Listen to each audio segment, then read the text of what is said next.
Hello everybody. I welcome you all to this wonderful platform of Foundation Agri Classes. Foundation Agri Classes के इस बेहतरीन platform पे आप सभी का स्वागत है। आज का जो वीडियो है वो अपना कोर्स हाईटेक हॉर्टिकल्चर से रिलेटेड है।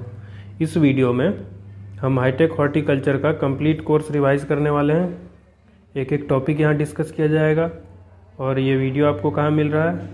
आपके YouTube channel Foundation Agri Classes पे। अगर इस वीडियो का आपको नोट्स चाहिए तो उसके लिए आपको हमारा ऐप डाउनलोड करना होगा। हमारे ऐप का लिंक इस वीडियो के डिस्क्रिप्शन में दिया हुआ है, वहाँ से आप ऐप डाउनलोड कर लीजिए, उसमें अपना अकाउंट बनाइए और आपको ये कोर्स इसी वीडियो के नाम से मिल जाएगा। उसमें आपको ये नोट्स मिल जाएगा। तो ये हाईटेक हॉर्टिकल्चर जो है वो 6th सेमेस्टर का एक कोर्स है। ये 3 क्रेडिट का कोर्स है, जिसमें 2 क्रेडिट है थ्योरी के लिए और 1 क्रेडिट प्रैक्टिकल के लिए है। तो आज के इस कोर्स में हम ये 2 क्रेडिट जो थ्योरी के लिए दिया हुआ है उसका कंप्लीट सिलेबस डिस्कस करेंगे। यानी कि हाईटेक हॉर्टिकल्चर का हम कंप्लीट सिलेबस डिस्कस करने वाले हैं, थ्योरेटिकल सिलेबस। अगर आपको पढ़ना हो तो आप स्क्रीन पे ये सिलेबस पढ़ सकते हैं। तो हाईटेक हॉर्टिकल्चर पे मूव करने से पहले सबसे पहले हम देख लेते हैं हॉर्टिकल्चर ही क्यों इम्पोर्टेंट है। तो स्टार्ट करते हैं। वर्ड हॉर्टिकल्चर जो है वो मेन फोकस किस पे करता है? कल्टीवेशन ऑफ वेरियस क्रॉप्स, जैसे कि fruits, vegetables and ornamental plants. तो फ्रूट्स, वेजिटेबल और ऑर्नामेंटल प्लांट के प्रोडक्शन पे फोकस करता है हॉर्टिकल्चर। इन्हीं क्रॉप्स पे क्यों फोकस करता है? क्योंकि इन क्रॉप्स का इमेंस वैल्यू होता है। सिर्फ विजुअल अपीयरेंस में ही नहीं, मतलब विजुअल अपीयरेंस में तो अच्छे होते ही हैं, बल्कि न्यूट्रिशनल बेनिफिट्स भी बहुत ज़्यादा हैं इनके। इनका क्रूशियल रोल होता है, हॉर्टिकल्चरल क्रॉप्स का क्रूशियल रोल है फूड सिक्योरिटी को इंश्योर करने में, लाइवलीहुड को सपोर्ट करने में और इन्वायरमेंटल सस्टेनेबिलिटी को प्रमोट करने में, वो भी ग्लोबल लेवल पे। Horticultural crops consist wide range of fruits. Horticultural crops में अलग अलग तरह के फ्रूट्स हैं। एक्चुअली सारे ही फ्रूट्स हॉर्टिकल्चर में आते हैं, जैसे कि एप्पल हो गया, ऑरेंज हो गया, बनाना हो गया, ग्रेप्स हो गया। Different wide variety of vegetables भी इसमें इंक्लूडेड है, जैसे कि कुकुम्बर हो गया, टोमेटो हो गया, कैरोट हो गया, लेट्यूस हो गया। एडिशनली ऑर्नामेंटल प्लांट्स भी तो हॉर्टिकल्चरल क्रॉप्स के पार्ट्स हैं। तो ऑर्नामेंटल प्लांट्स में जैसे कि रोज हो गया, लिली हो गया, क्राइसेंथेमम है, ये सब कंट्रीब्यूट करते हैं लैंड के ब्यूटिफिकेशन में, गार्डनिंग करने में या फिर लैंडस्केपिंग। लैंडस्केपिंग का भी यही मतलब होता है, किसी भी पीस ऑफ लैंड को ब्यूटिफाई करना। This crop solve multiple purposes, जैसे कि वो एस्थेटिक वैल्यू तो देते ही हैं, यानी कि देखने में तो अच्छे होते ही हैं। उनका मेडिसिनल वैल्यू भी है हॉर्टिकल्चरल क्रॉप्स का। न्यूट्रिएंट वाइज भी काफ़ी रिच होते हैं ये, और ये सिग्निफिकेंट सोर्स है इनकम का काउंटलेस फार्मर्स के लिए पूरे वर्ल्ड वाइड। आगे हम बात करें, रिसेंट ईयर्स में हॉर्टिकल्चरल क्रॉप्स के कल्टीवेशन को ज़्यादा रिकॉग्निशन मिलने लगा है, क्योंकि इकोनॉमिक सिग्निफिकेंस इसका ज़्यादा है, हेल्थ से रिलेटेड ये एडवांटेजियस है, और इतना ही नहीं, इन्वायरमेंट पे भी इसका पॉजिटिव इम्पैक्ट होता है।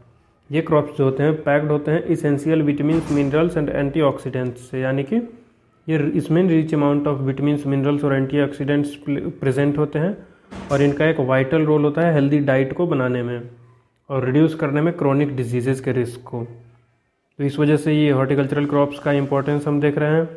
अगर हम ओवरऑल बात करें तो हॉर्टिकल्चरल क्रॉप्स का इमेंस इंडिस्पेंसिबल इंपॉर्टेंस है ग्लोबल एग्रीकल्चरल लैंडस्केप में, यानी कि ग्लोबल लेवल पे ये बहुत ही ज़्यादा इंपॉर्टेंट है। क्यों इम्पोर्टेंट है? सबसे पहले तो देख लो, इकोनॉमिक बेनिफिट बहुत ज़्यादा होता है। उतना ही नहीं, ये इसेंशियल न्यूट्रिएंट्स भी प्रोवाइड करता है, और ये कंट्रीब्यूट करता है इन्वायरमेंटल सस्टेनेबिलिटी, इन्वायरमेंटल स्टेबिलिटी को भी। ऐसे सभी को पता है कि वर्ल्ड का डिमांड क्या है कि फ्रेश, होलसम यानी ज़्यादा अमाउंट में सस्टेनेबल प्रोड्यूस मिले फूड्स का। तो उसके लिए हॉर्टिकल्चरिंग क्या है? बेस्ट ऑप्शन है। आगे हम देखते हैं why horticultural crops are important. तो इसके मैक्सिमम पॉइंट्स हमने डिस्कस कर ही लिए, फिर भी एक बार देख लेते हैं हॉर्टिकल्चरल क्रॉप्स का इंपॉर्टेंस क्या है। हॉर्टिकल्चरल क्रॉप्स बहुत इंपॉर्टेंट है, वो कुछ रीजन्स यहाँ पे मेंशन किए हुए। सबसे पहले तो गुड फॉर योर हेल्थ, हमने अभी डिस्कस किया कि उसमें विटामिन्स, मिनरल्स, एंटीऑक्सीडेंट्स भरपूर अमाउंट में प्रेजेंट होते हैं। Help farmers and the economy, definitely ये इकोनॉमी का सोर्स होते हैं, क्योंकि यहाँ सिर्फ प्रोडक्शन में ही फार्मर्स को रोज़गार नहीं मिलता है, हॉर्टिकल्चरल क्रॉप्स के प्रोसेसिंग में भी रोज़गार मिलता है, उसके सेलिंग में भी और उसके ट्रांसपोर्ट में भी डिफरेंट लोगों को अलग अलग लेवल पे रोज़गार मिलता है।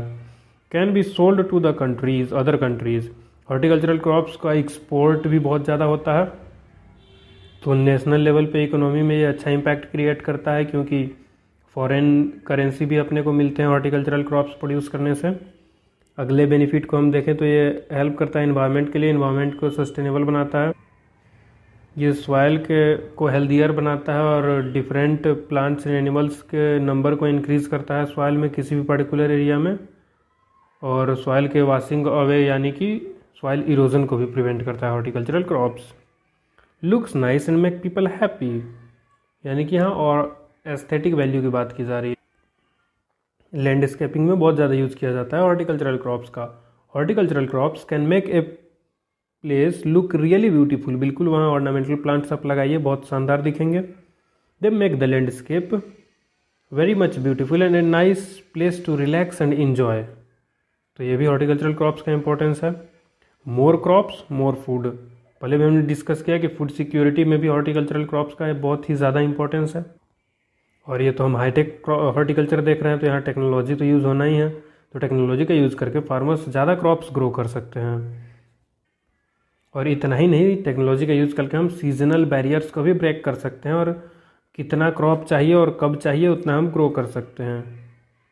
तो इससे क्या होगा कि ज़्यादा फूड हमारे पास अवेलेबल होगा, तो एक फूड सिक्योरिटी मिलेगी कंट्री को।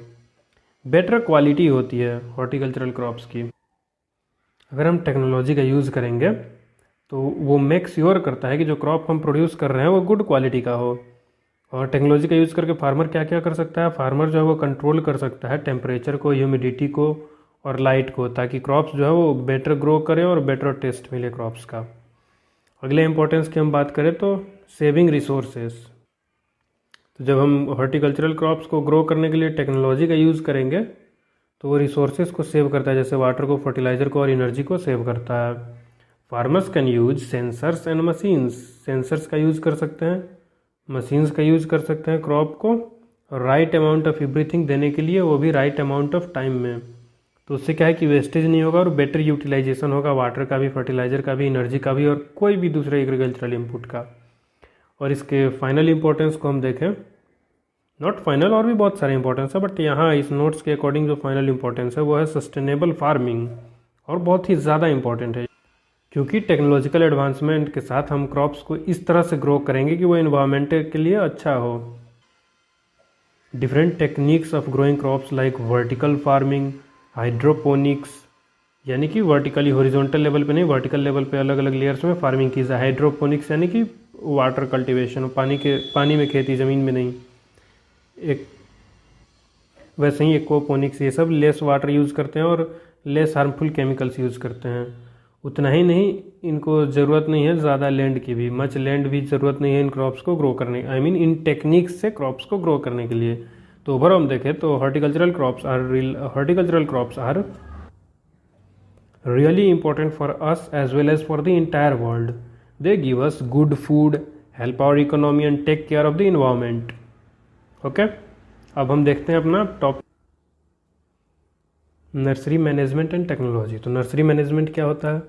नर्सरी मैनेजमेंट एक एडवांस तरीका है क्रॉप्स को ग्रो करने का टेक्नोलॉजी को यूज़ करके, ताकि वो क्रॉप्स का जो है वो बेटर ग्रोथ हो सके और ज़्यादा हमें प्रोड्यूस मिल सके। तो the technique of growing crops with the help of technology for the better growth and more produce of the crops is called nursery management. Nursery management में अपने को अल्टीमेटली करना क्या होता है कि हम मॉडर्न टूल्स और टेक्निक्स का यूज़ करते हैं ताकि फार्मर को क्रॉप के लिए परफेक्ट कंडीशन दे सकें क्रॉप के ग्रोथ के लिए।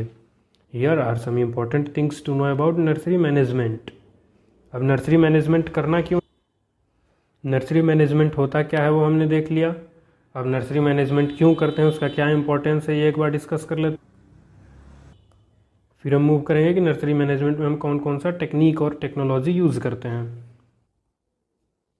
तो सबसे पहला पॉइंट है green house and control environment. देखो ग्रीन हाउस क्या है, ग्रीन हाउस एक स्पेशल हाउस है प्लांट के ग्रोथ के लिए। ग्रीन हाउस जो है वो हेल्प करता है थिंग्स को कंट्रोल करने के लिए। कौन कौन सी चीज़ों को कंट्रोल कर सकते हैं हम? टेम्परेचर को, ह्यूमिडिटी को, लाइट को, कार्बन डाइऑक्साइड को, मतलब कार्बन डाइऑक्साइड के कॉन्सेंट्रेशन को, सो दैट प्लांट्स का ग्रोथ जो है वो बिल्कुल राइट अमाउंट में हो। और कंट्रोल्ड इन्वायरमेंट एग्रीकल्चर जिसे हम शॉर्ट में CEA भी बोलते हैं, is another method that use technology.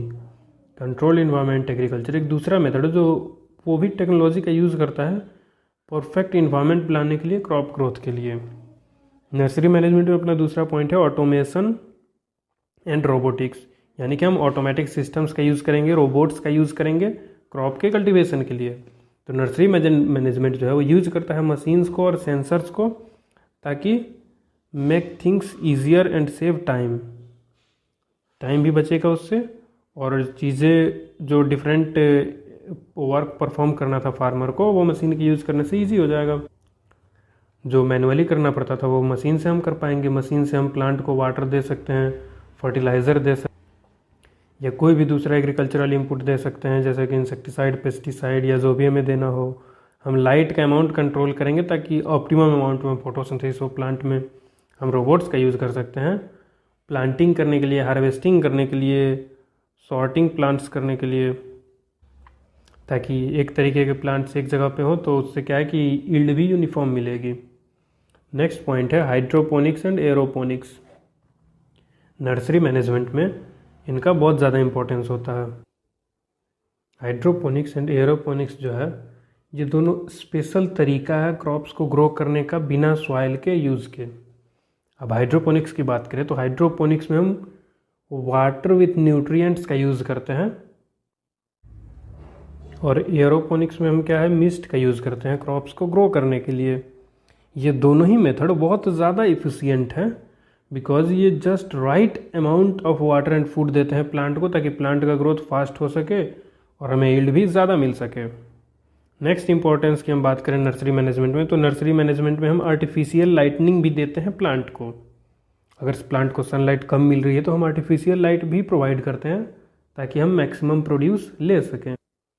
कभी कभी क्या होता है कि प्लांट्स को अच्छे से ग्रो करने के लिए एक्स्ट्रा लाइट चाहिए होता है।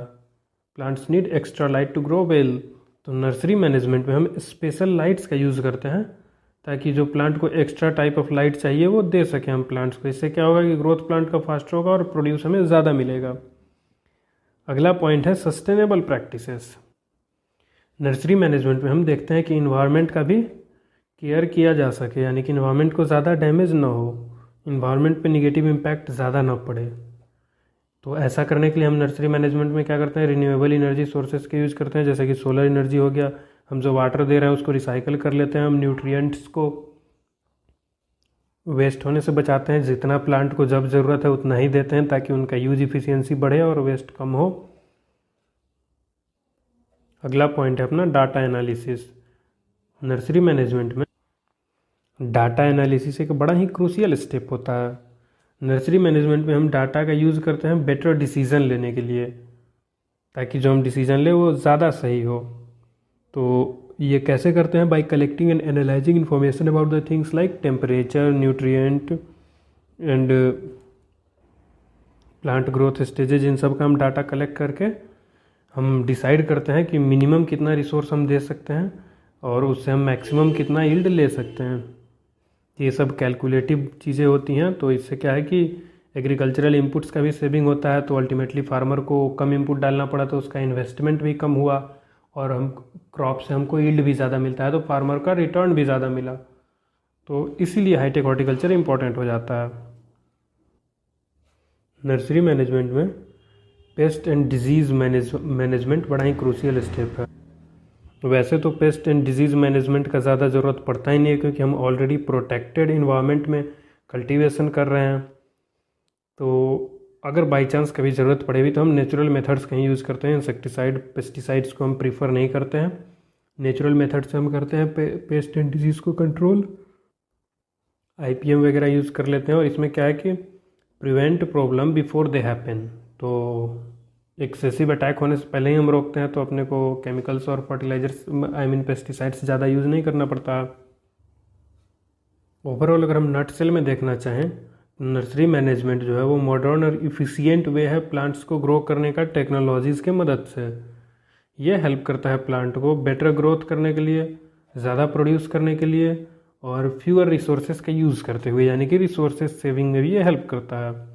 इतना ही नहीं, ये नर्सरी मैनेजमेंट की ही हम बात करें तो ये एक इम्पॉर्टेंट और एक्साइटिंग फील्ड है ऐसे लोगों का जो इंटरेस्टेड है हाईटेक हॉर्टिकल्चर में, और इसमें अच्छा खासा कैरियर अपॉर्चुनिटी भी है।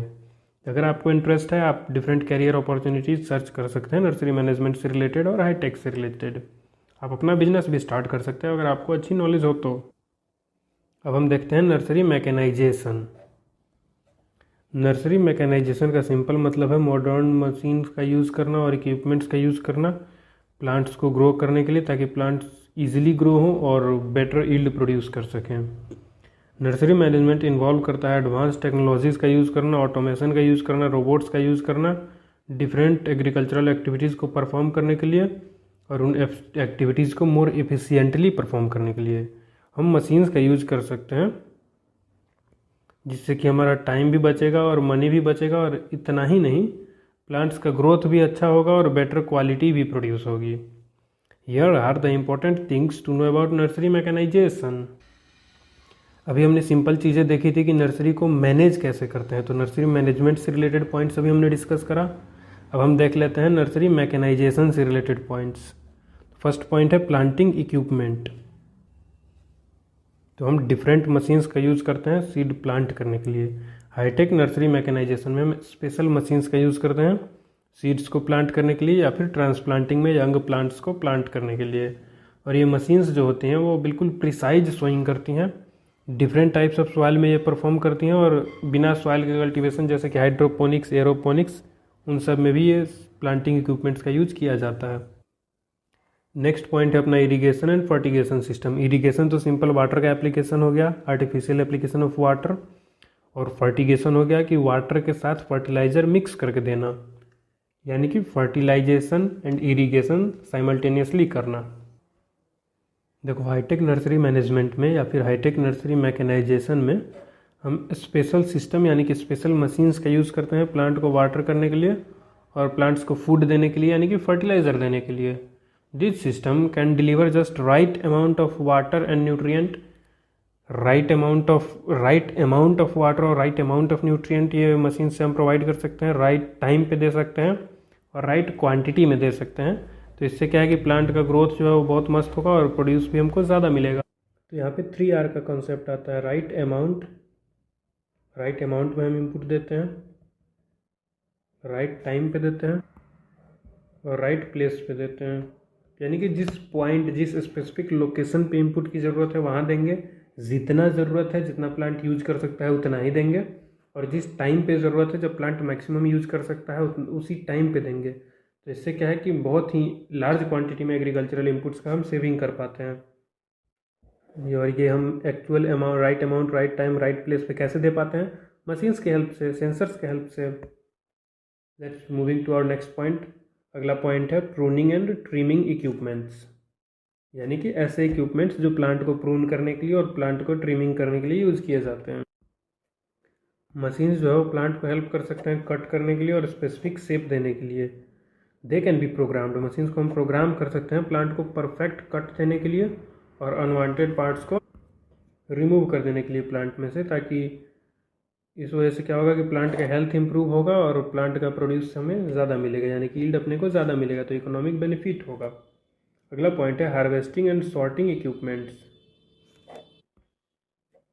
मशीन्स जो है वो हार्वेस्टिंग और सॉर्टिंग का काम बहुत ही ईजियर कर देते हैं। मशीन्स को हम प्रोग्राम कर सकते हैं कि वो प्लांट को हार्वेस्ट करे, पिक द प्लांट मतलब प्लांट को हार्वेस्ट कर ले और उसको सॉर्ट भी कर दे उसके साइज़, कलर और क्वालिटी के according. This makes it faster and more efficient. इससे क्या है कि अपना हार्वेस्टिंग भी फास्ट हो जाता है और वो सॉर्टिंग कर देता है तो उसका भी टाइम बच जाता है, और अलग अलग क्वालिटी के अकॉर्डिंग हम उसको मार्केट में लॉन्च करेंगे तो यील्ड भी, यानी कि इकोनॉमिक रिटर्न भी ज़्यादा मिलेगा। Robotics and automation.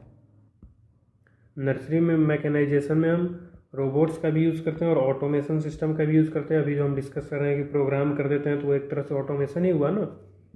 तो ऑटोमेशन और रोबोट्स का हम यूज़ करते हैं प्लांटिंग करने के लिए, यानी कि सोइंग करने के लिए, कटिंग करने के लिए, हार्वेस्टिंग करने के लिए और सॉर्टिंग करने के लिए, उनके शेप, साइज़ और क्वालिटी के अकॉर्डिंग। ये हमने डिस्कस करा अभी। तो इससे क्या है कि ह्यूमन वर्कर्स का नीड कम हो जाता है। ह्यूमन वर्कर्स का नीड कम हुआ तो फार्मर्स का खर्च भी कम आएगा। ऑल्दो इनिशियल इन्वेस्टमेंट होगा बट रेकरिंग ईयर्स में कम इन्वेस्टमेंट होगा। और सिर्फ इन्वेस्टमेंट ही नहीं, चीज़ें ज़्यादा इफ़िशियंट भी हो जाएंगी, ज़्यादा फास्टर चीज़ें परफॉर्म करती हैं मशीन्स। अगला पॉइंट है ग्रीन हाउस टेक्नोलॉजी, यानी कि वैसे टेक्नोलॉजी जो हम ग्रीन हाउस में यूज़ करते हैं। तो ग्रीन हाउस में हम टेक्नोलॉजी को यूज़ करते हैं डिफरेंट काम्स करने के लिए, जैसे कि टेम्परेचर को कंट्रोल करने के लिए, ह्यूमिडिटी को कंट्रोल करने के लिए, लाइट को कंट्रोल करने के लिए, ताकि हम परफेक्ट कंडीशन बना सकें प्लांट के ग्रोथ के लिए। तो उससे क्या होगा कि प्लांट का ग्रोथ जल्दी भी होगा, जो यील्ड जो प्रोड्यूस मिलेगा वो यूनिफॉर्म भी होगा, और उस प्रोड्यूस का न्यूट्रिशनल वैल्यू भी ज़्यादा होगा with respect to open field cultivation. अगला है data analytics. Nursery management, nursery mechanisation, nursery planning, सभी जगह डाटा एनालिसिस बहुत ही ज़्यादा इंपॉर्टेंट होता है और सब जगह किया ही जाता है, ये मस्ट है। डाटा एनालाइज करके अपने को आइडिया लग जाता है कि कौन सा प्लांट, डाटा से हमको पता चलेगा कौन सा प्लांट यहाँ ज़्यादा अच्छे से ग्रो कर रहा है, कौन सा फर्टिलाइजर देने पे ज़्यादा इफिशियंट ग्रोथ हो रहा है, और किस तरह से हम कम खर्च में, उसी से हम डिसाइड करेंगे कि हमको कौन सा क्रॉप लगाना चाहिए, कौन सा एग्रीकल्चरल इनपुट यूज करना चाहिए, ओवरऑल किस तरह से हम मिनिमम इन्वेस्टमेंट में मैक्सिमम रिटर्न जनरेट कर सकते हैं। In nutshell, we can say that nursery mechanization can be a big help in growing plants in nurseries. Why it is a big help? Because it saves time, money, and make the plants healthier. It's an exciting field for people who are interested in high-tech horticulture and offers a great career opportunities as we have discussed earlier. अगले topic की ओर हम चलते हैं। अपना अगला important topic है micro propagation of horticultural crops. Micro propagation जो है वो एक ऐसा मेथड है जिसको हम यूज़ करके मेनी प्लांट्स को बना सकते हैं जो कि एग्जैक्टली सेम होंगे। ये माइक्रो प्रोपेगेशन जो है वो लैब में किया जाता है स्पेशल टेक्निक्स एंड इक्विपमेंट्स का यूज़ करके।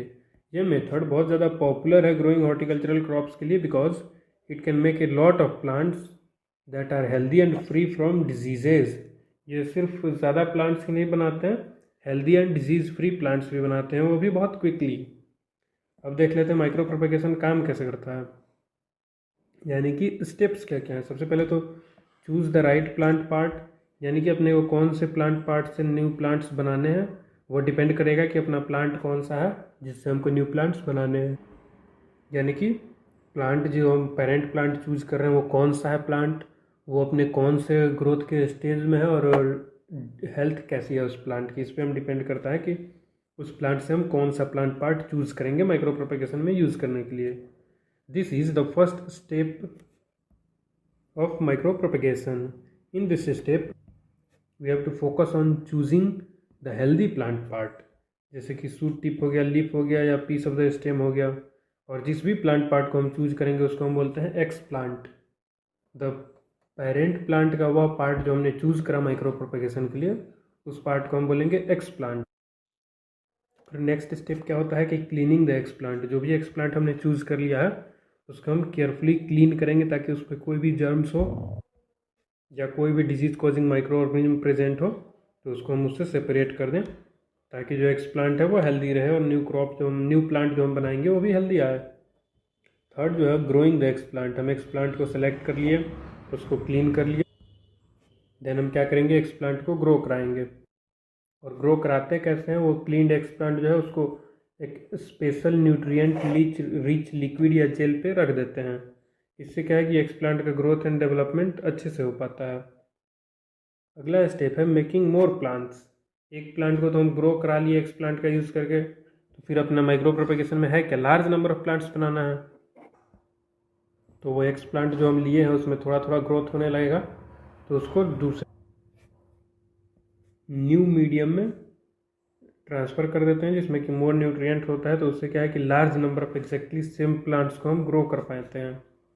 प्लांट का ग्रोथ होने लगा तो फिर उसमें रूट का इनिशिएशन करवाना होता है, तो फिर हम इस तरह का न्यूट्रिएंट मीडियम ही यूज़ करते हैं जिससे कि रूट इनिशिएशन होता है, क्योंकि जब हम उसको सॉइल पे लगाएंगे तो रूट होना कंपलसरी है।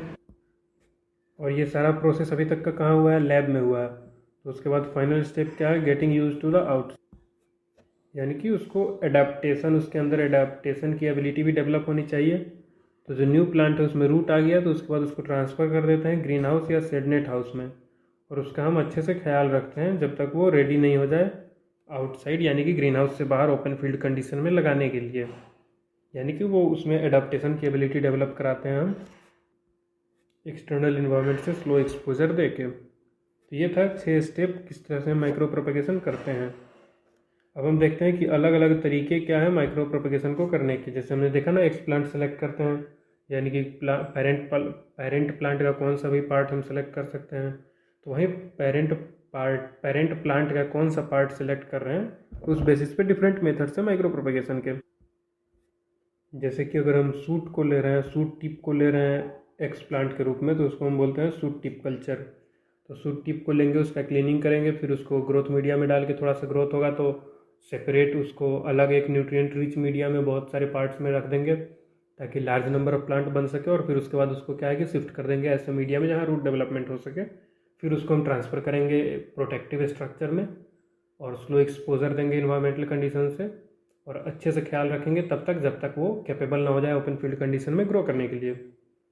सेम प्रोसेस सभी के साथ करते हैं। अब क्या है कि अगर लीफ एक्सिस पे जो बड होते हैं, अगर उसको हम यूज़ करते हैं एक्सप्लांट के रूप में, तो उसको बोलते हैं एक्सिलरी बड कल्चर। अगर हम लीफ को ही यूज़ करते हैं डायरेक्ट एक्सप्लांट को जगह पे, तो वहाँ हम बोल देते हैं लीफ कल्चर। अगर हम इम्ब्रियो को एज ए एक्सप्लांट यूज़ कर रहे हैं तो उसको हम बोल देंगे इम्ब्रियो कल्चर। और स्टेप अपना सेम होगा कि उसको एक्सप्लांट को हम पेरेंट प्लांट से डिटैच करेंगे, फिर उसका क्लीनिंग करेंगे, फिर उसको न्यूट्रिएंट मीडिया में डाल देंगे ग्रोथ करने के लिए। थोड़ा सा ग्रोथ उसमें इनिशिएट होगा तो उसको अलग अलग मीडियाज़ में रख देंगे जो कि ज़्यादा न्यूट्रिएंट वाइज रिच होते हैं। और जैसे ही उनका ग्रोथ होना स्टार्ट होगा, यानी कि सूट का ग्रोथ होगा, तो फिर हम उसको एक ऐसे मीडियम में शिफ्ट करेंगे जहाँ की रूट ग्रोथ को प्रमोट किया जाता हो, तो उसमें रूट भी लग जाएगा। और रूट के अच्छे से ग्रोथ हो जाने पे हम उसको किसी भी प्रोटेक्टिव स्ट्रक्चर में, जैसे कि ग्रीन हाउस हो गया, शेड नेट हाउस हो गया, उसमें ट्रांसफ़र कर देते हैं। और फिर क्या है कि उसको प्रॉपर केयर देते हैं जब तक वो ओपन फील्ड कंडीशन में ग्रो होने के लिए एडाप्टेबल ना हो जाए। एक मेथड आता है जब लीफ या फिर स्टेम के सेल्स को यूज़ करके एम्ब्रियो को हम बनाते हैं, और तब उस एम्ब्रियो का हम यूज़ करते हैं एक्सप्लांट, मतलब तब उस एम्ब्रियो को हम एक्सप्लांट के रूप में यूज़ करते हैं, तो उसको बोल देते हैं सोमैटिक एम्ब्रियोजेनेसिस। अगर हम कैलस को एज ए एक्सप्लांट ले रहे हैं तो उसको बोल देंगे कैलस कल्चर। कैलस होता क्या है, कोई भी अनडिफरेंशिएटेड सेल का मास जो होता है उसे हम कैलस बोलते हैं। उसके बाद है कि अगर हम प्रोटोप्लास्ट का यूज़ कर रहे हैं एज ए एक्सप्लांट, यानी कि प्रोटोप्लास्ट को आइसोलेट करके और तब उसको ग्रोइंग मीडियम में डाल के उसका ग्रोथ करवा रहे हैं, तो उसे हम बोलते हैं प्रोटोप्लास्ट कल्चर। फिर यहाँ पे क्वेश्चन आता है कि मेरिस्टेम कल्चर से हम वायरस फ्री प्लांट कैसे बनाते हैं।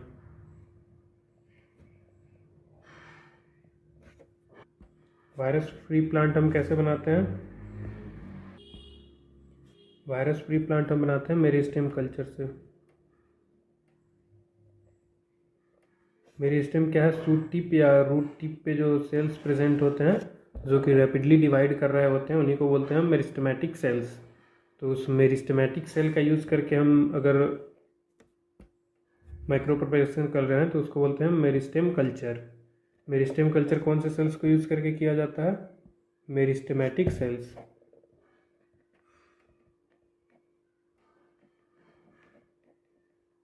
मेरिस्टेमेटिक सेल्स को अगर हम यूज़ कर रहे हैं तो उस कल्चर का नाम क्या हो जाता है? Meristem culture. और उससे क्या है कि वायरस फ्री प्लांट्स बनाए जाते हैं। अब माइक्रो प्रोपेगेशन का बहुत सारा एडवांटेज है। हम अगर सीड से प्रोपेगेशन कर रहे हैं उसके ऊपर, तो हम एडवांटेज की बात कर लेते हैं माइक्रो प्रोपेगेशन के। सबसे पहले तो हम making many plants quickly. Micro propagation कर ही क्यों रहे हैं? कम समय में लार्ज नंबर ऑफ प्लांट्स बना सकते हैं हम।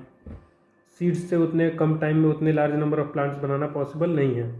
पहला एडवांटेज तो हो गया मेकिंग मेनी प्लांट्स क्विकली। दूसरा एडवांटेज है कि all plants are of the same size, morphologically बिल्कुल सिमिलर होते हैं, जेनेटिकली भी सिमिलर होते हैं। तो उसमें क्या है कि ग्रोथ भी यूनिफॉर्म होगी, यील्ड भी यूनिफॉर्म होगी। और जो सुपीरियर प्लांट से हम एक्सप्लांट ले रहे हैं तो सारे ही प्लांट्स उस सुपीरियर प्लांट्स की जैसे होंगे। दूसरा बेनिफिट क्या, कि कोई डिजीजेज नहीं लगेंगी क्योंकि हम बिल्कुल स्टेराइल कंडीशन में प्लांट को ग्रो करवा रहे हैं। और दूसरा क्या है कि अगर वायरस इन्फेक्टेड प्लांट्स भी है तो उससे भी हम मेरिस्टेम कल्चर का यूज करके डिजीज फ्री प्लांट्स को ग्रो कर सकते हैं। Can be done in all round the year, यानी पूरे साल कभी भी हम ग्रो कर सकते हैं, क्योंकि हम ग्रो करा कहाँ रहे हैं, हम लैब में ग्रो करवा रहे हैं। माइक्रो प्रोपेगेशन कर कहाँ रहे हैं? लैब में कर रहे हैं। तो इन्वायरमेंट का उतना ज़्यादा इम्पैक्ट है नहीं, तो थ्रू आउट द ईयर हम ग्रोथ करवा सकते हैं। और लैब में ग्रो कराने के बाद उसको हम प्रोटेक्टिव स्ट्रक्चर में ग्रो करेंगे पूरे केयर के साथ, तो थ्रू आउट द ईयर हम उसका ग्रोथ करवा सकते हैं और यील्ड अपना ले सकते हैं। ये तो हमने देखा माइक्रो प्रोपेगेशन का एडवांटेज। अब एडवांटेज है तो डिसएडवांटेज भी होगा ही। तो डिसएडवांटेज में सबसे पहला तो है कि हाई कॉस्ट। लैब में क्रॉप ग्रो करवा रहे हो, न्यूट्रिएंट मीडिया यूज़ कर रहे हो, डिफरेंट स्टेरिलाइजेशन टेक्निक यूज़ किए जा रहे हैं, तो कॉस्ट तो इन सब का आएगा ही।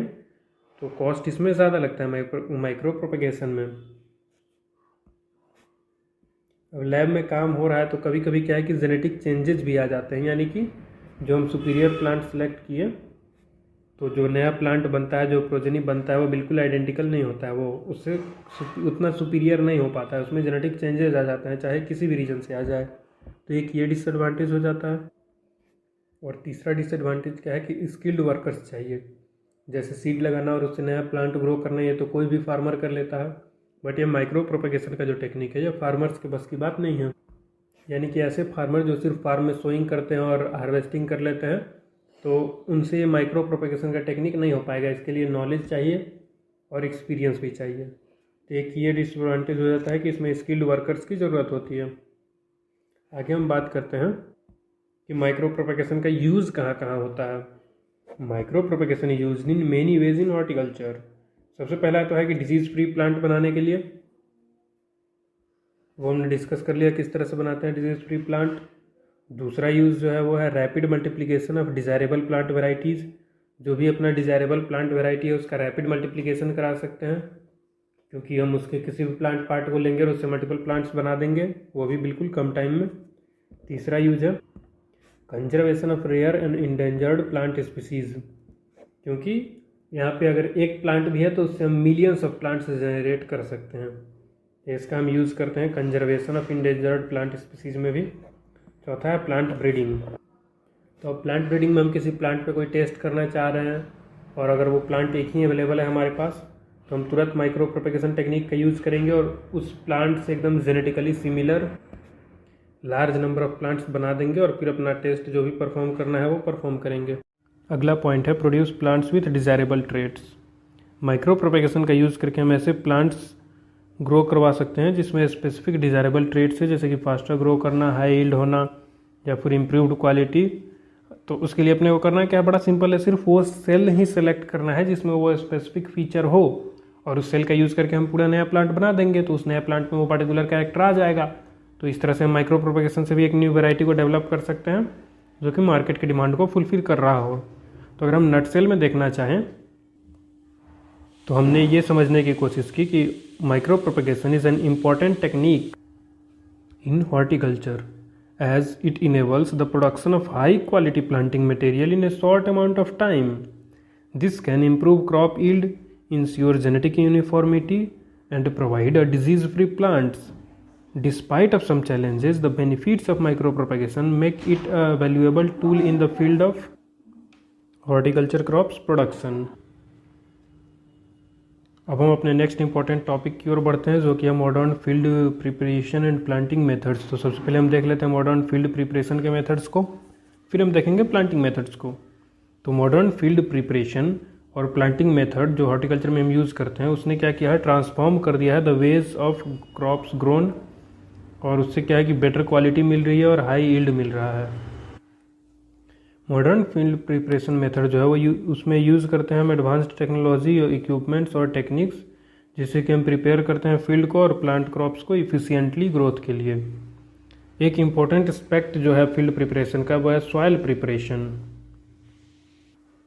सॉइल प्रिपरेशन में क्या है कि फार्मर मशीन्स और टेक्निक्स का यूज़ करके सॉइल की क्वालिटी को इम्प्रूव करते हैं। This includes tilling the soil, adding organic matter and nutrient to the soil, adjusting the pH level, यानी कि सॉइल में टीलिंग करते हैं, ऑर्गेनिक मैटर का एडिशन करते हैं, डिफरेंट न्यूट्रिएंट्स का एडिशन करते हैं और सॉइल के पीएच को बैलेंस में लाते हैं। इससे क्या है कि गुड इन्वायरमेंट मिलता है प्लांट के ग्रोथ के लिए। फील्ड प्रिपरेशन में दूसरा पॉइंट है कि controlling weed. Another crucial step है कि वीड को कंट्रोल करना। फार्मर जो है वो यूज़ करते हैं डिफरेंट मेथड, जैसे कि मशीन से वीड को रिमूव कर देना, हर्बिसाइड को अप्लाई कर देना, या फिर कवर क्रॉप्स को प्लांट कर देते हैं, जिससे कि कवर क्रॉप्स क्या है कि वीड को हटा देते हैं फील्ड से। और फील्ड प्रिपरेशन में प्रिसीजन प्लांटिंग भी बहुत ही ज़्यादा इंपॉर्टेंट रोल प्ले करता है। फार्मर्स जो है वो स्पेशल इक्विपमेंट्स यूज़ करते हैं, जो कि इक्विपमेंट्स जो है उनमें जीपीएस का यूज़ किया जाता है। तो जीपीएस की मदद से जब हम सीड का सोइंग करेंगे तो उससे क्या है, कंफर्म हो जाता है कि जो सीड हम सोइंग कर रहे हैं वो राइट डेप्थ और राइट स्पेसिंग पे सोइंग हो रहा है। इससे प्लांट को बेटर न्यूट्रिएंट रिसोर्सेस मिलते हैं जितना उनको ज़रूरत होता है। अगला पॉइंट है एडवांस टेक्नोलॉजी का यूज़ करना। एडवांस टेक्नोलॉजी को यूज़ किया जाता है मॉनिटर करने के लिए और मैनेज करने के लिए क्रॉप के ग्रोथ को। एडवांस टेक्नोलॉजी में क्या यूज़ किया जाता है, तो एडवांस टेक्नोलॉजी में अलग अलग तरह का सेंसर और ड्रोन को किया जाता है ताकि क्रॉप हेल्थ को ट्रैक किया जा सके, सॉयल न्यूट्रिएंट को, सॉयल मॉइस्चर लेवल को ट्रैक किया जा सके।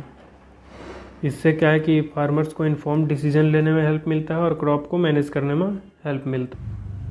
Now let's discuss about some important and most popular modern field preparation techniques.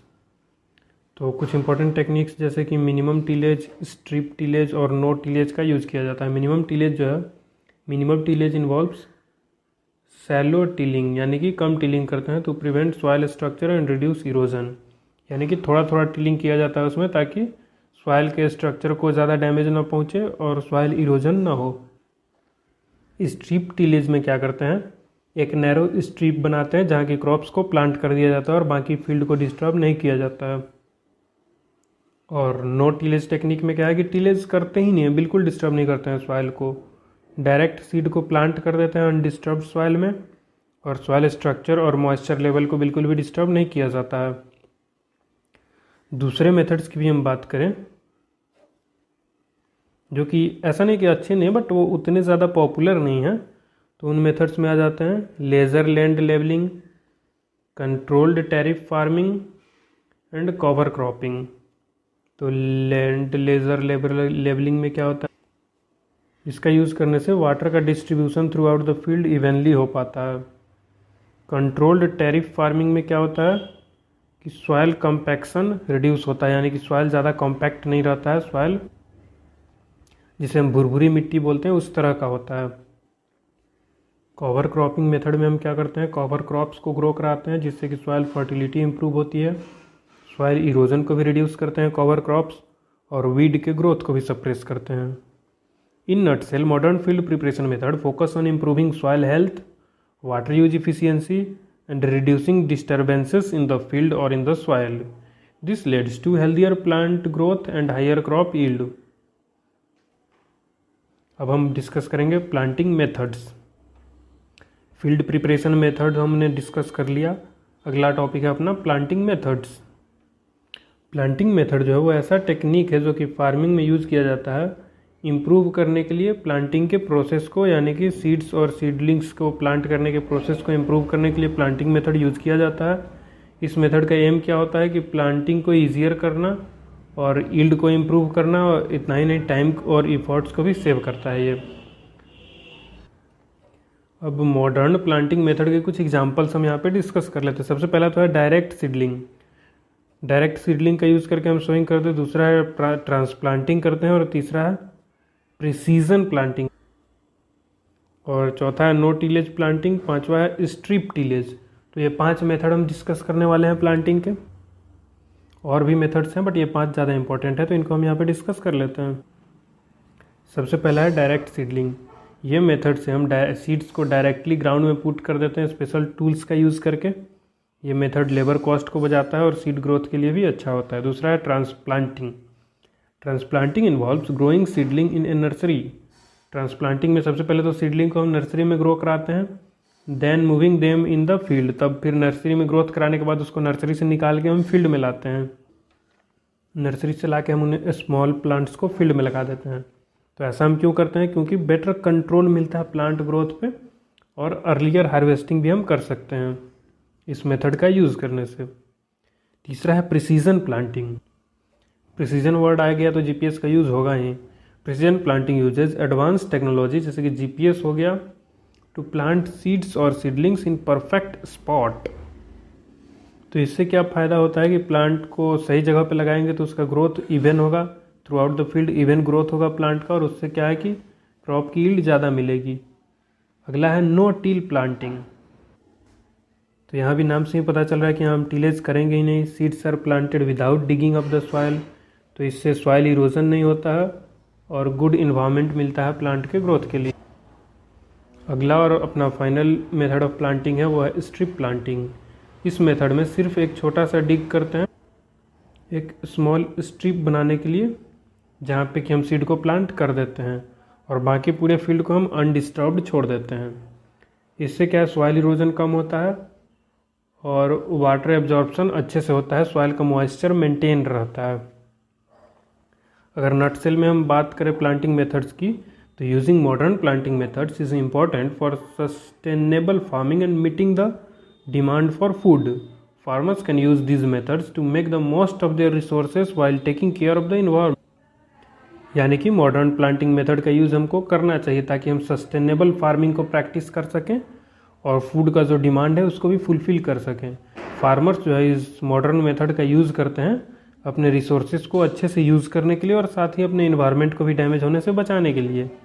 अगला अपना टॉपिक है प्रोटेक्टेड कल्टीवेशन। तो प्रोटेक्टेड कल्टीवेशन, जिसे हम ग्रीन हाउस कल्टीवेशन भी बोलते हैं, ये एक मॉडर्न टेक्निक है परफेक्ट इन्वायरमेंट को क्रिएट करने का प्लांट ग्रोथ के लिए। Protected cultivation involves building structure made up of glass या फिर plastic to keep the plant safe. Protected cultivation जो है उसका बहुत सारा एडवांटेज है ट्रेडिशनल फार्मिंग के कंपेयर में। प्रोटेक्टेड कल्टीवेशन जो है वो फार्मर को अलाउ करता है कंट्रोल करने के लिए डिफरेंट फैक्टर्स को जो प्लांट के ग्रोथ को गवर्न करते हैं, जैसे कि टेम्परेचर को हम कंट्रोल कर सकते हैं, ह्यूमिडिटी को कंट्रोल कर सकते हैं, कार्बन डाइऑक्साइड के लेवल को हम कंट्रोल कर सकते हैं। और इससे क्या होता है, ये कंट्रोल करने से प्लांट का अच्छा ग्रोथ होता है। ऑल्सो इसके साथ प्लांट जो है वो बैड वेदर से प्रोटेक्शन भी मिलता है प्लांट को, डिफरेंट इंसेक्ट्स और डिजीजेज से भी प्लांट को प्रोटेक्शन मिलता है। तो प्लांट ज़्यादा हेल्दियर होगा तो ज़्यादा प्रोड्यूस देगा, तो फार्मर को इससे क्या मिलता है, ज़्यादा प्रोड्यूस मिलता है। इसलिए हम प्रोटेक्टेड कल्टीवेशन यूज़ करते हैं। मोस्ट कॉमनली यूज्ड स्ट्रक्चर्स जो प्रोटेक्टेड कल्टीवेशन में यूज़ किया जाता है वो है ग्रीन हाउस, नेट हाउस और shade net house. Green house जो है वो फुल्ली इनक्लोज्ड स्ट्रक्चर होता है, जबकि नेट हाउस और शेड हाउस जो होता है वो नेट्स और शेड वाले क्लॉथ से बने होते हैं। तो ये इंसेक्ट्स को दूर रखते हैं। ये नेट हाउस जो है वो इंसेक्ट की एंट्री को रोकता है, मॉस्किटो नेट जैसा आप यूज़ करते हैं मॉस्किटो को एंट्री को रोकने के लिए, वैसे ही हम शेड नेट हाउस का यूज़ करते हैं डिफरेंट इंसेक्ट्स वगैरह की एंट्री को रोकने के लिए प्लांट तक। और ये नेट हाउस का जो यूज़ किया जाता है वो ऐसे शेड लविंग प्लांट्स को ग्रो कराने के लिए यूज़ किया जाता है। ओवरऑल अगर हम बात करें तो प्रोटेक्टेड कल्टीवेशन जो है पूरी तरह से चेंज कर दिया है हम जिस तरह से प्लांट्स को ट्रेडिशनली उगाते थे उसको। अब हम प्रोटेक्टेड कल्टीवेशन यूज़ करके प्लांट्स को ग्रो कर सकते हैं थ्रू आउट द ईयर, चाहे कैसा भी वेदर हो, कैसा भी टेम्परेचर हो। अब हम थ्रू आउट द ईयर किसी भी क्रॉप को ग्रो कर सकते हैं प्रोटेक्टेड कल्टीवेशन को यूज़ करके। इससे क्या है कि हमारा फार्मिंग जो है वो मोर सस्टेनेबल हो गया है और ज़्यादा इफिशियंट हो गया है। अब हम बात कर लेते हैं प्रोटेक्टेड कल्टीवेशन का एडवांटेज क्या है, हाईटेक फार्मिंग में हम क्यों यूज़ करते हैं प्रोटेक्टेड कल्टीवेशन को। सबसे पहला तो है कि कंट्रोल्ड क्लाइमेट, हमें एक कंट्रोल मिलता है क्लाइमेट के ऊपर। तो क्रॉप के अकॉर्डिंग जैसा क्लाइमेट क्रॉप को चाहिए वैसा क्लाइमेट हम क्रॉप को देंगे, तो उससे क्रॉप भी हमको जितना ईल्ड चाहिए उतना ईल्ड देगा, यानी कि ज़्यादा ईल्ड देगा। तो एक एडवांटेज ये हो गया। दूसरा एडवांटेज है पेस्ट एंड डिजीज़ कंट्रोल।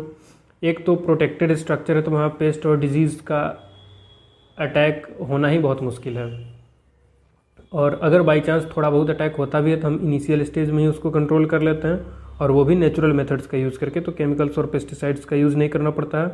तो इससे क्रॉप की जो ईल्ड होगी उसकी क्वालिटी भी अच्छी होगी और फार्मर का खर्च भी कम लगा, एक्स्ट्रा उसको इंसेक्टिसाइड पेस्टिसाइड नहीं खरीदना पड़ा।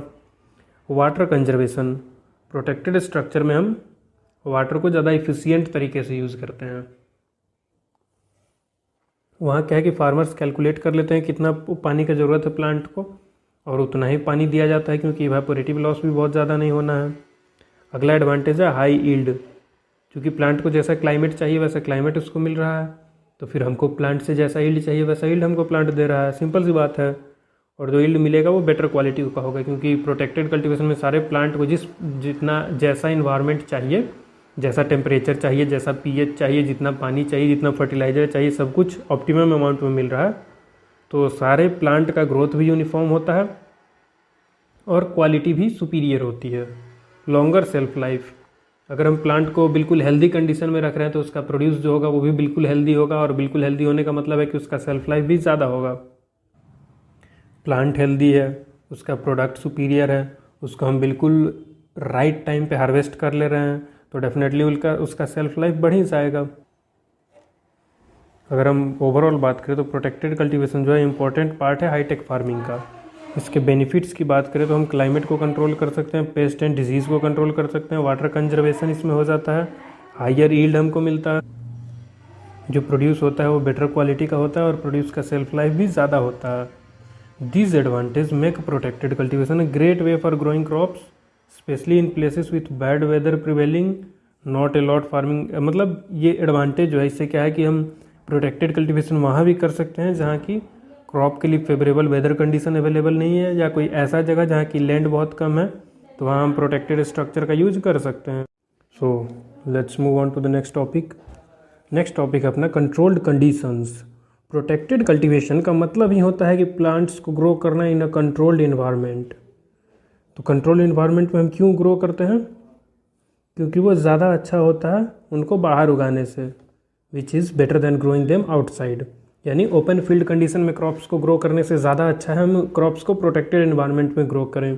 क्यों ज़्यादा अच्छा है? क्योंकि प्रोटेक्टेड इन्वायरमेंट में ग्रो करने से प्लांट का ग्रोथ ज़्यादा अच्छा होता है और प्लांट से प्रोड्यूस भी ज़्यादा मिलता है, यानी कि यील्ड भी ज़्यादा मिलता है और ऊपर से यील्ड की क्वालिटी भी सुपीरियर होती है।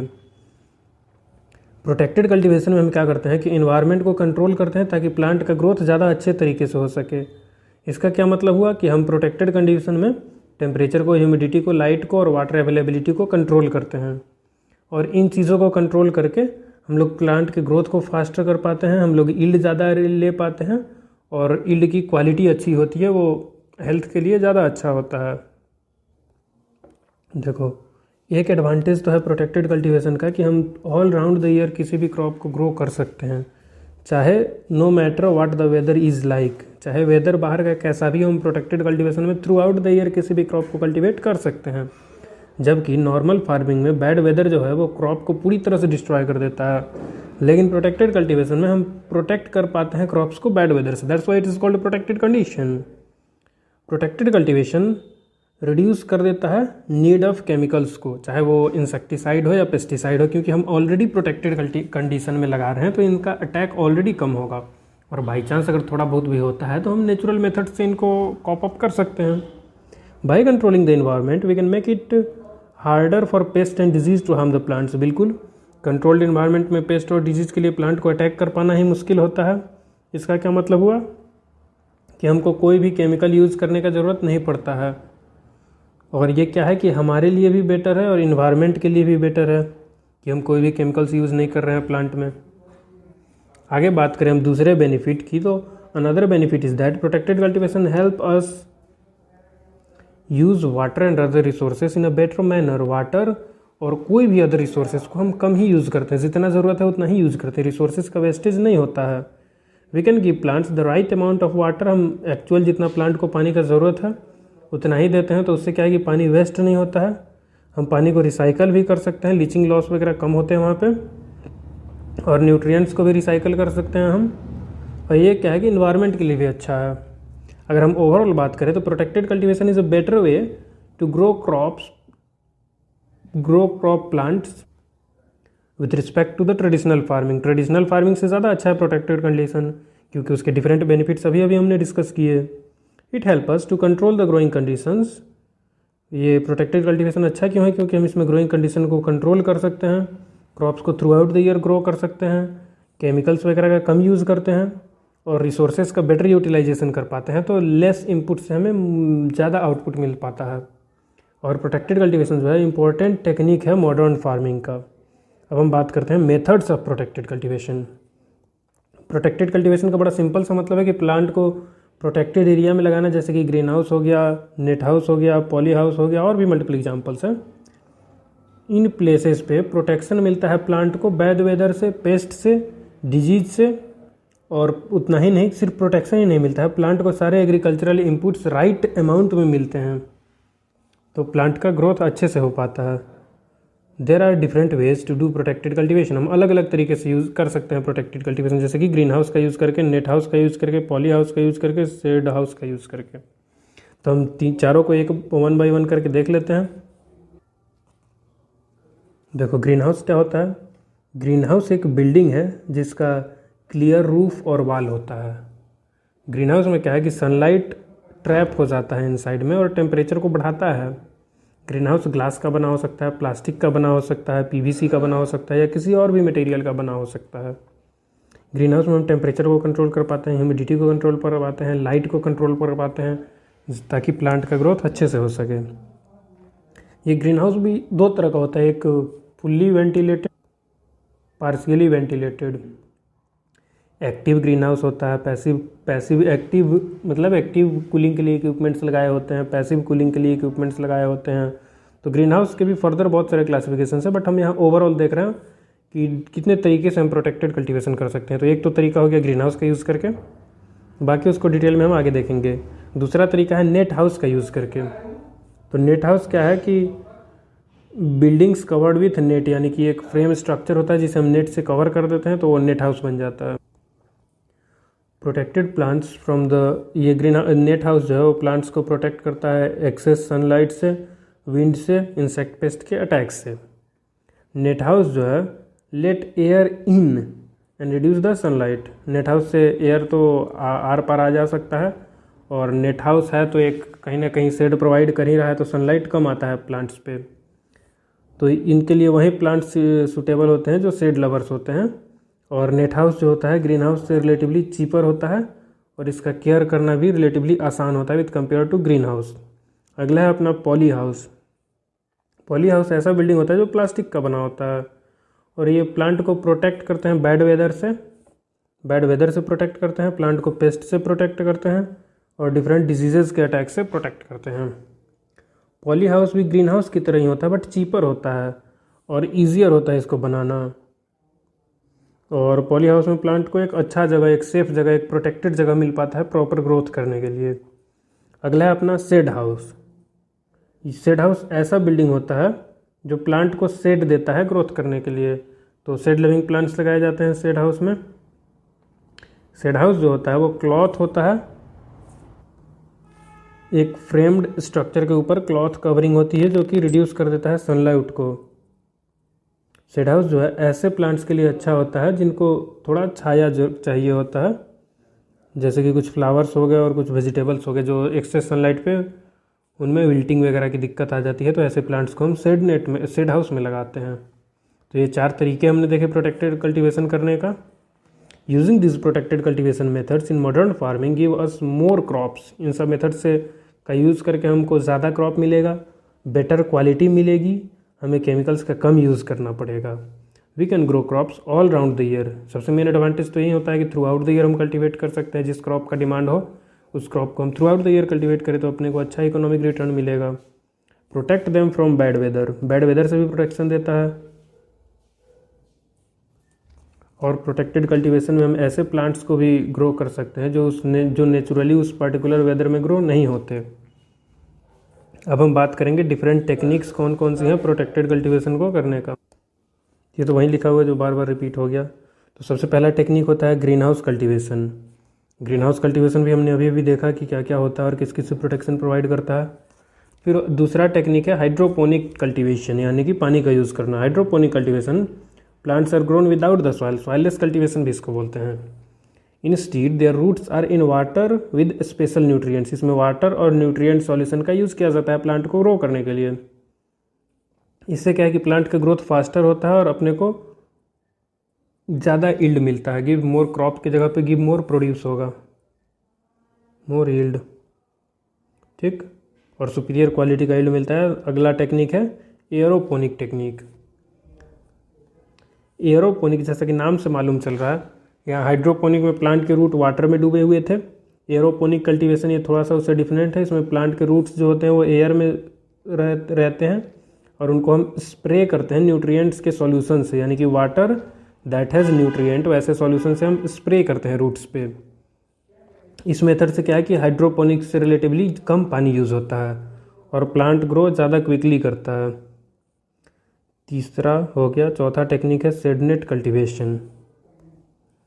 शेडनेट कल्टीवेशन जो है वो एक कल्टीवेशन का मेथड है जो यूज़ किया जाता है हॉट और ड्राई प्लेसेस में। इसमें क्या है कि नेट का यूज़ किया जाता है प्लांट्स को शेड देने के लिए, एक्सेस सनलाइट से प्लांट को बचाने के लिए। This protect them from too much of heat and help them grow better. तो एक्स्ट्रा सनलाइट नहीं मिलेगा तो विल्टिंग वगैरह की दिक्कत नहीं आएगी और प्लांट का ग्रोथ प्रॉपर हो जाएगा। अगला टेक्निक जो है वो है अपना वर्टिकल फार्मिंग।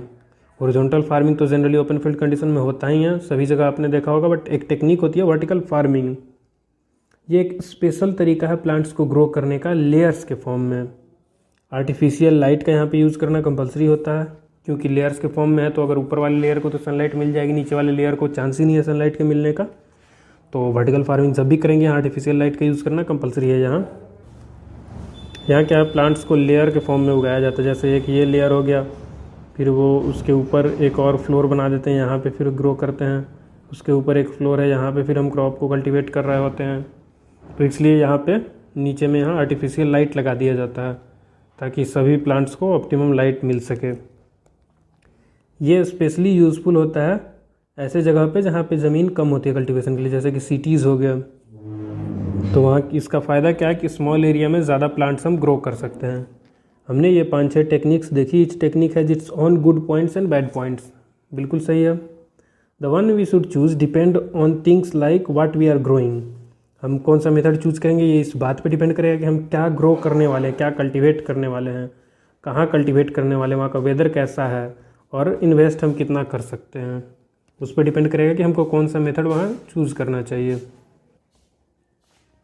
इन टेक्निक्स का यूज़ करके फार्मिंग बहुत ही ज़्यादा बेटर कर गया है, फार्मिंग बहुत इम्प्रूव कर गया है।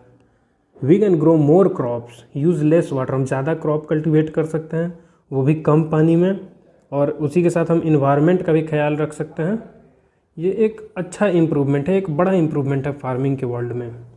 अगला अपना इंपॉर्टेंट टॉपिक आता है माइक्रो इरिगेशन सिस्टम और उसके कंपोनेंट्स। तो पहले हम देखते हैं माइक्रो इरिगेशन सिस्टम क्या है, उसके टाइप्स क्या है, उसके बाद हम मूव करेंगे उसके कंपोनेंट्स कौन कौन से हैं।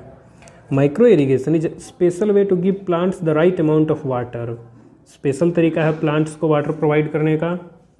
इसमें स्मॉल पाइप्स का यूज़ किया जाता है और ट्यूब्स का यूज़ किया जाता है वाटर को स्लोली एंड केयरफुली प्लांट तक पहुंचाने के लिए। ये इंपॉर्टेंट पॉइंट है माइक्रो इरिगेशन में। Deliver water slowly and carefully to the plants. बिल्कुल फोर्स से पानी यहाँ पे नहीं थ्रो किया जाता है। This help to save water and makes your plant get what they need and the amount जितना उनको चाहिए उतना ही दिया जाता है। दो मेन तरह के होते हैं माइक्रो इरिगेशन। पहला है ड्रिप इरिगेशन और दूसरा है माइक्रो स्प्रिंकलर्स। तो ड्रिप इरिगेशन क्या होता है, वाटर जो है ड्रॉप बाय ड्रॉप प्लांट को डायरेक्टली दिया जाता है प्लांट के रूट में। इसमें क्या है कि स्लोली वाटर दिया जा रहा है तो पानी का कोई वेस्टेज नहीं हो रहा है, और ये अच्छा माना जाता है बहुत सारे डिफरेंट प्लांट्स के लिए। और इसके जो ड्रॉप बाय ड्रॉप वाटर दे रहे हैं उसको एडजस्ट कर सकते हैं और उसके अकॉर्डिंग हम सेट कर सकते हैं प्लांट को जितना वाटर चाहिए जितने ड्यूरेशन में, उसके अकॉर्डिंग हम ड्रॉप के स्पीड को कम ज़्यादा कर सकते हैं। ये हो गया ड्रिप इरिगेशन यानी ड्रॉप बाय ड्रॉप इरिगेशन। अगला है अपना माइक्रो स्प्रिंकलर्स। माइक्रो स्प्रिंकलर जो है ये एक माइक्रो इरिगेशन का टाइप है। पहला टाइप है ड्रिप इरिगेशन, दूसरा है माइक्रो स्प्रिंकलर। तो माइक्रो स्प्रिंकलर में हम वाटर को स्प्रे करते हैं फाइन मिस्ट और स्प्रे के पैटर्न में। ये लार्ज एरिया को कवर करने के लिए यूज़ किया जाता है। जैसे ड्रिप इरिगेशन स्मॉलर एरिया के लिए यूज़ किया जाता है और माइक्रो स्प्रिंकलर्स लार्जर एरिया के लिए यूज़ किया जाता है। माइक्रो स्प्रिंकलर मेनली बड़े प्लांट्स के लिए यूज़ किया जाता है जैसे कि ट्रीज़ और वाइन्स के लिए, और माइक्रो स्प्रिंकलर का यूज़ करके हम प्लांट को फ्रोस्ट से भी बचा सकते हैं। आगे बढ़ते हैं। ये दो मेथड तो हमने देख लिया, दो और मेथड है। There are also bubbler irrigation. एक बबलर इरिगेशन होता है और एक स्प्रे इरिगेशन होता है। तो बबलर इरिगेशन में वाटर अप्लाई किया जाता है स्मॉल स्ट्रीम्स या फिर फाउंटेन्स के फॉर्म में। ये बिगर एरियाज़ को कवर करने के लिए यूज़ किया जाता है, बट ईच प्लांट को इंडिविजुअली वाटरिंग प्रोवाइड करी जाती है बबलर इरिगेशन में। स्प्रे इरिगेशन में क्या है कि ये इसमें स्प्रे किया जाता है पानी को जेट और मिस्ट के फॉर्म में। ये कवर करता है केवल small part of the ground को, यानी स्मॉलर एरिया के लिए यूज़ किया जाता है। Both drip irrigation and micro sprinklers have their on good points and bad points. बिल्कुल सही बात है, वो हमने डिस्कस भी किया अभी। The one we choose depend on the plant and the environment. हम कौन सा चूज़ करेंगे ये डिपेंड करेगा कि हम कौन सा प्लांट ग्रो कर रहे हैं। जैसे यहाँ लिखा हुआ है क्लियरली कि बिगर प्लांट्स जैसे ट्रीज और वाइन्स को ग्रो कर रहे हैं तो हमको माइक्रो स्प्रिंकलर ही चूज़ करना पड़ेगा। तो उसी तरह से हम कौन सा प्लांट ग्रो कर रहे हैं और किस इन्वायरमेंट में ग्रो कर रहे हैं, कितने एरिया में ग्रो कर रहे हैं, इन सब पॉइंट्स पे डिपेंड करेगा कि हम कौन सा मेथड चूज करें। But in general micro irrigation is better than traditional irrigation. लेकिन जनरल नोशन यही है कि माइक्रो इरिगेशन जो है वो हमेशा बेटर ही होता है। किससे बेटर होता है? ट्रेडिशनल इरिगेशन से। ट्रेडिशनल इरिगेशन का क्या मतलब? जैसे हम फ्लडिंग कर दिए पूरे खेत में, वो ट्रेडिशनल का टाइप हो गया। Because it saves water and help crop grow better. क्योंकि ट्रेडिशनल इरिगेशन के कंपैरिजन में माइक्रो इरिगेशन में लगभग 50% कम पानी लगता है।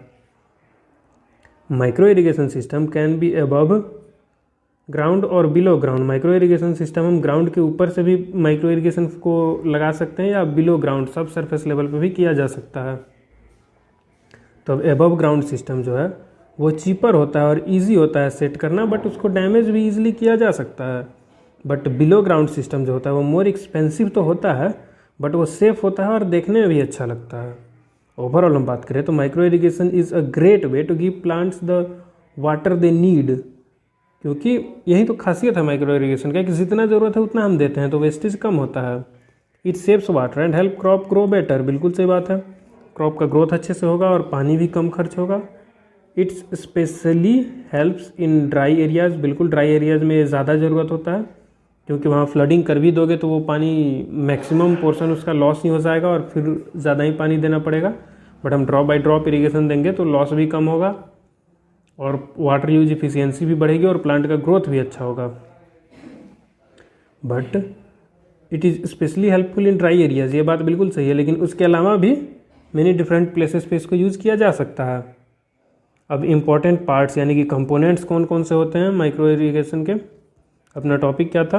Micro irrigation system. तो माइक्रो इरिगेशन सिस्टम तो हमने देख लिया, अब उसके कंपोनेंट्स को डिस्कस कर लेते हैं। Components, here are the important parts of the micro irrigation system, यानी कि components of the micro irrigation system. सबसे पहला कंपोनेंट है वाटर सोर्स। तो एक अच्छा वाटर सोर्स होना चाहिए, जैसे कि कुआं हो गया, डैम हो गया, ताकि अपने सिस्टम को पानी मिल तो सके। पानी होगा तब तो हम पानी यूज कर पाएंगे इरिगेशन के लिए। सबसे पहला कंपोनेंट तो हो गया कि वाटर सोर्स होना चाहिए। दूसरा हो गया पंपिंग सिस्टम। एक सिस्टम होना चाहिए जिससे कि हम वाटर को पंप करेंगे, जैसे कि एक pump is use to lift the water from the source and send it to the irrigation system. बिल्कुल, तो एक पंप होना चाहिए। दूसरा कंपोनेंट पंप है। Pump can be powered by electricity, diesel और सोलर एनर्जी। वो तो डिपेंड करता है कि हम कौन सा मशीन यूज़ करते हैं। तीसरा कंपोनेंट है एक फ़िल्टर होना चाहिए।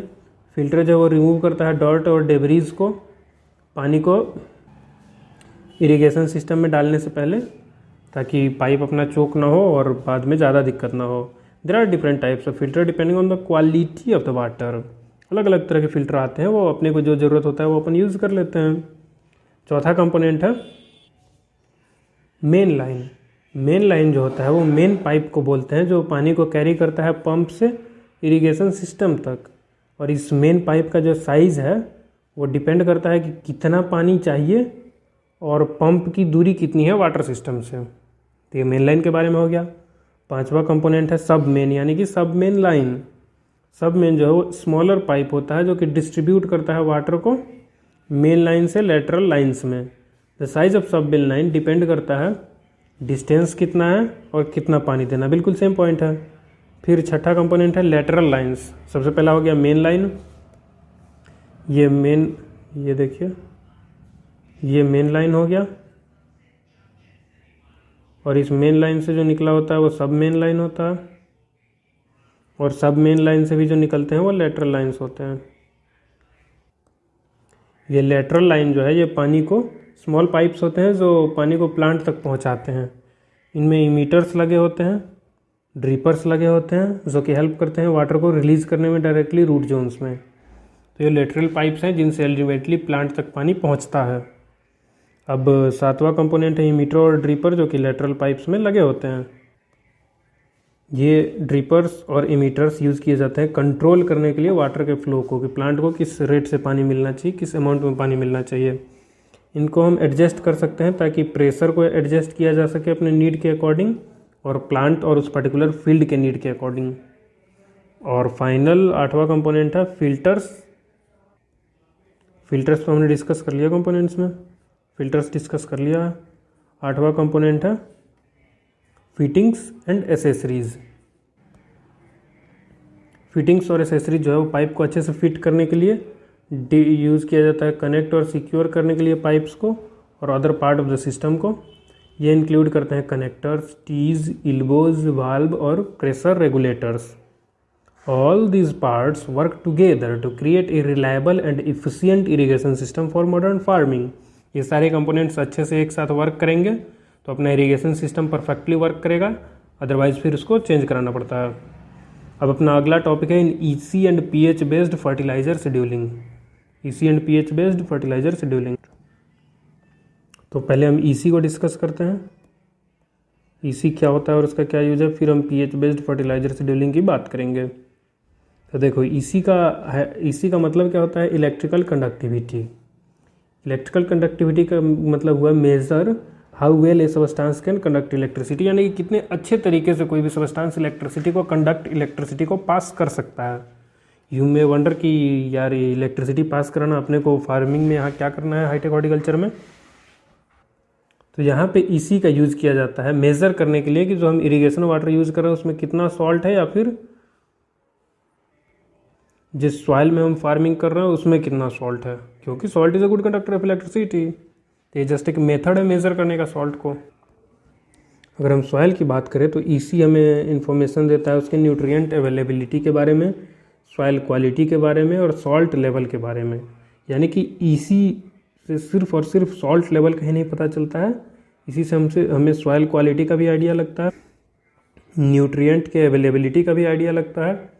और अगर ईसी ज़्यादा है सॉइल में तो इसका मतलब है कि सॉइल में बहुत ज़्यादा सॉल्ट है, जो कि प्लांट्स के लिए जनरली हार्मफुल होता है और उनके यील्ड्स को रिड्यूस कर देता है। But some plants can handle high salt levels. कुछ सॉल्ट लविंग प्लांट्स होते हैं जो हाई सॉल्ट लेवल्स में भी अच्छे से ग्रो कर सकते हैं और अपना अच्छा प्रोड्यूस जनरेट कर सकते हैं। जब इरीगेशन वाटर की बात करते हैं तो वहाँ इसी का मतलब होता है मेजर ऑफ सॉल्ट कंटेंट, यानी कि इरीगेशन वाटर में सॉल्ट कंटेंट कितना है। अगर ईसी ज़्यादा है तो इसका मतलब वो पानी प्लांट को नुकसान पहुंचाएगा, उसके ग्रोथ को रिड्यूस कर देगा, उसके यील्ड को रिड्यूस कर देगा, और उतना ही नहीं सॉइल में भी सैलिनिटी को बढ़ा देगा अगर ज़्यादा समय तक उस वाटर का यूज़ किया गया इरीगेशन के लिए। तो इसलिए यह इम्पॉर्टेंट हो जाता है कि हम ईसी लेवल पे एक ध्यान रखें और एडजस्ट करें उसको अकॉर्डिंगली, मतलब अपने नीड के अकॉर्डिंग, अपने रिक्वायरमेंट के अकॉर्डिंग। जैसे कि हम रिवर्स ऑस्मोसिस का यूज़ कर सकते हैं सॉल्ट लेवल को कम करने के लिए, या फिर हम सॉल्ट टॉलरेंट क्रॉप्स यूज़ कर सकते हैं ताकि अगर सॉल्ट ज़्यादा भी है तो यील्ड में ज़्यादा लॉस ना हो और अपना काम चलते रहे अच्छे से। इसी को मेज़र हम करते हैं हैंड हेल्ड मीटर नाम के एक इंस्ट्रूमेंट से। और ये हैंड हेल्ड मीटर वर्क कैसे करता है, इसको काम करने के लिए ये काम करता है by passing little electric current through the soil और water and measuring the resistance. यानी कि वो सॉइल या फिर वो वाटर कितना रेसिस्टेंस ऑफर कर पाता है, उसके अकॉर्डिंग हम डिसाइड कर लेते हैं कि कितना ईसी होगा इस पर्टिकुलर सॉइल या पर्टिकुलर वाटर का। Why is maintaining the right EC level important, क्यों हमको ईसी लेवल मेंटेन करके रखना चाहिए। तो उसके लिए हम 3 पॉइंट डिस्कस करने वाले हैं कि न्यूट्रिएंट बैलेंस में क्या इम्पैक्ट पड़ता है, प्रिवेंट कैसे कर सकते हैं न्यूट्रिएंट इम्बैलेंस को, और प्रिवेंटिंग साल्ट बिल्डअप को। सबसे पहले हम न्यूट्रिएंट बैलेंस की बात करते हैं। तो अगर करेक्ट ईसी होगा तो इसका मतलब होगा कि प्लांट को सफिशिएंट अमाउंट में न्यूट्रिएंट्स मिलेगा सॉइल से।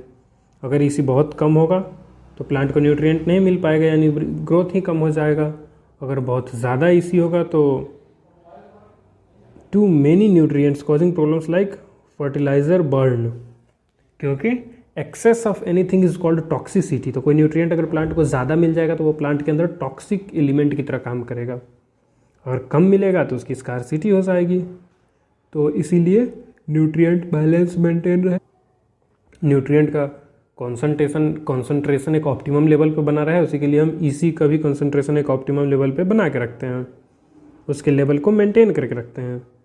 दूसरा पॉइंट है प्रिवेंटिंग न्यूट्रिएंट इम्बैलेंस। तो ये भी मिलता जुलता ही पॉइंट है। इम्बैलेंस्ड न्यूट्रिएंट जो है वो कॉज कर सकता है प्लांट में, या तो डिफिशियंसी को कॉज कर देगा या तो टॉक्सिसिटी को कॉज करेगा। तो ये चाहे डिफिशियंसी हो या टॉक्सिसिटी हो, यानी कि कमी हो या एक्सेस हो, दोनों ही प्लांट के ग्रोथ के लिए अच्छा नहीं है।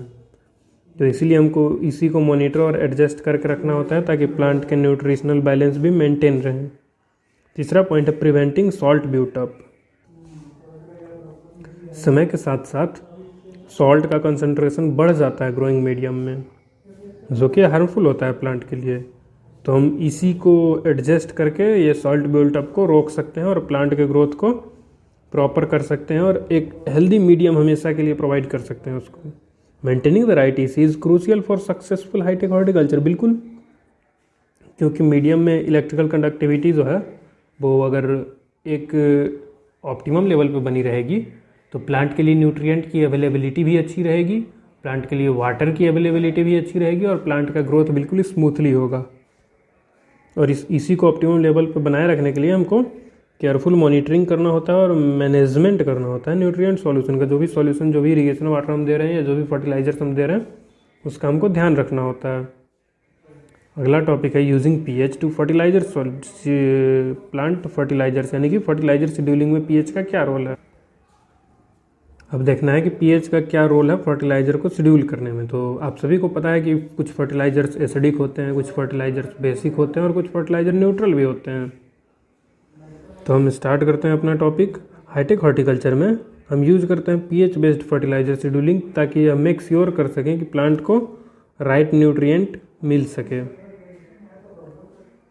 ये सब कुछ डिपेंड किस पे करता है, pH level of the soil पे। तो हम मेज़र करते हैं पीएच को और एडजस्ट करते हैं फर्टिलाइज़र को उसी के अकॉर्डिंगली। यानी कि अगर प्लांट को नाइट्रोजन चाहिए और सॉइल में एसिड ज़्यादा है तो हम ऐसा फर्टिलाइज़र देंगे जो नाइट्रोजन तो प्रोवाइड करे बट बेसिक इन नेचर हो, ताकि सॉइल के एसिडिक नेचर को भी न्यूट्रलाइज करने की कोशिश करे। न्यूट्रिएंट की अवेलेबिलिटी में पीएच का बड़ा ही इंपॉर्टेंट रोल होता है। पीएच जो है, सॉइल का जो पीएच है वो अफेक्ट करता है how well plant can use different nutrients. जैसे एग्जांपल के तौर पे हम देखते हैं कि अगर सॉइल एसिडिक है तो कुछ न्यूट्रिएंट्स जैसे कि फॉस्फोरस, कैल्शियम, मैग्नीशियम जो है वो सॉइल में तो होगा बट प्लांट के लिए लेस अवेलेबल होगा। अगर हम एक्सेस दे भी देते हैं फर्टिलाइजर के फॉर्म में, फिर भी अगर एसिडिक फर्टिलाइजर के ही फॉर्म में देते हैं तो वो अवेलेबल ही नहीं हो पाएगा प्लांट के लिए, क्योंकि सॉइल में वो है बट प्लांट पीएच लो होने की वजह से उसको इनटेक ही नहीं कर सकता है।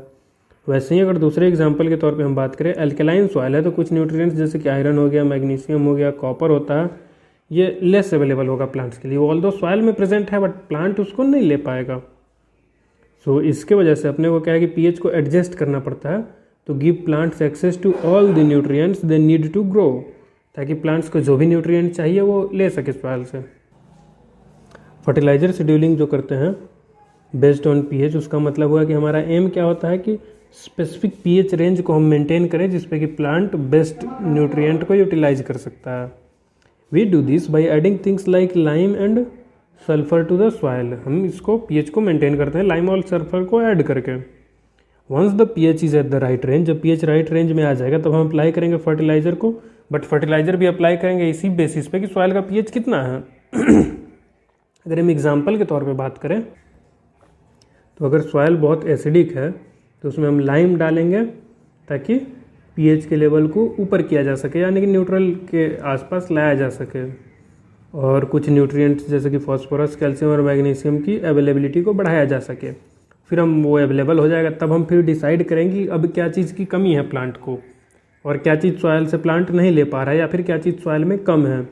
उसके अकॉर्डिंग हम फर्टिलाइजर सप्लाई करेंगे प्लांट के नीड को देखते हुए और सॉइल के पीएच को भी देखते हुए। By using pH-based fertilizer scheduling, farmers can make sure plants get the nutrient they need। यानी कि pH बेस्ड फर्टिलाइजर शेड्यूलिंग से फार्मर यह श्योर कर लेता है कि प्लांट को जो भी न्यूट्रिएंट चाहिए वो सब कुछ वो ले पाए सॉइल से, रिड्यूस हो जाए वेस्टेज का फर्टिलाइजर्स का,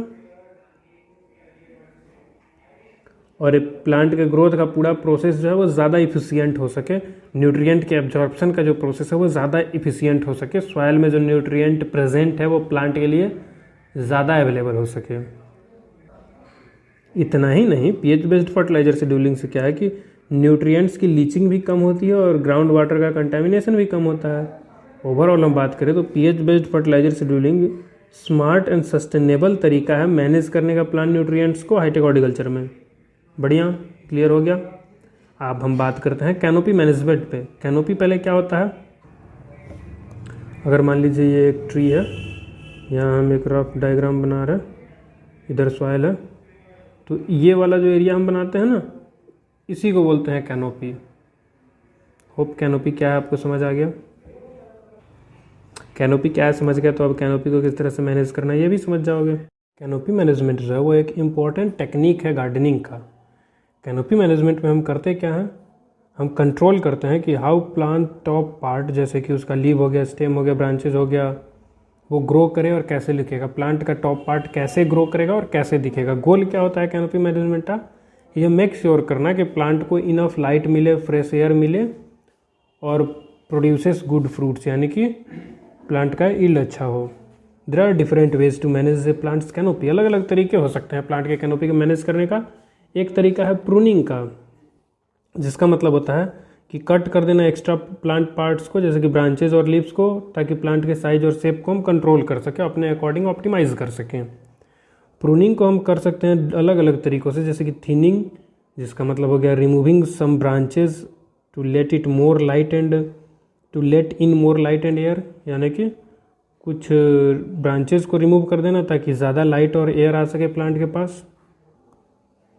दूसरा प्रूनिंग का तरीका होता है हेडिंग। हेडिंग में क्या होता है कि कट कर देते हैं टिप ऑफ द ब्रांचेस को, ताकि न्यू ग्रोथ हो सके, अलग अलग ब्रांचेस, लेटरल ब्रांचेस बन सकें। एक और टाइप होता है टॉपिंग।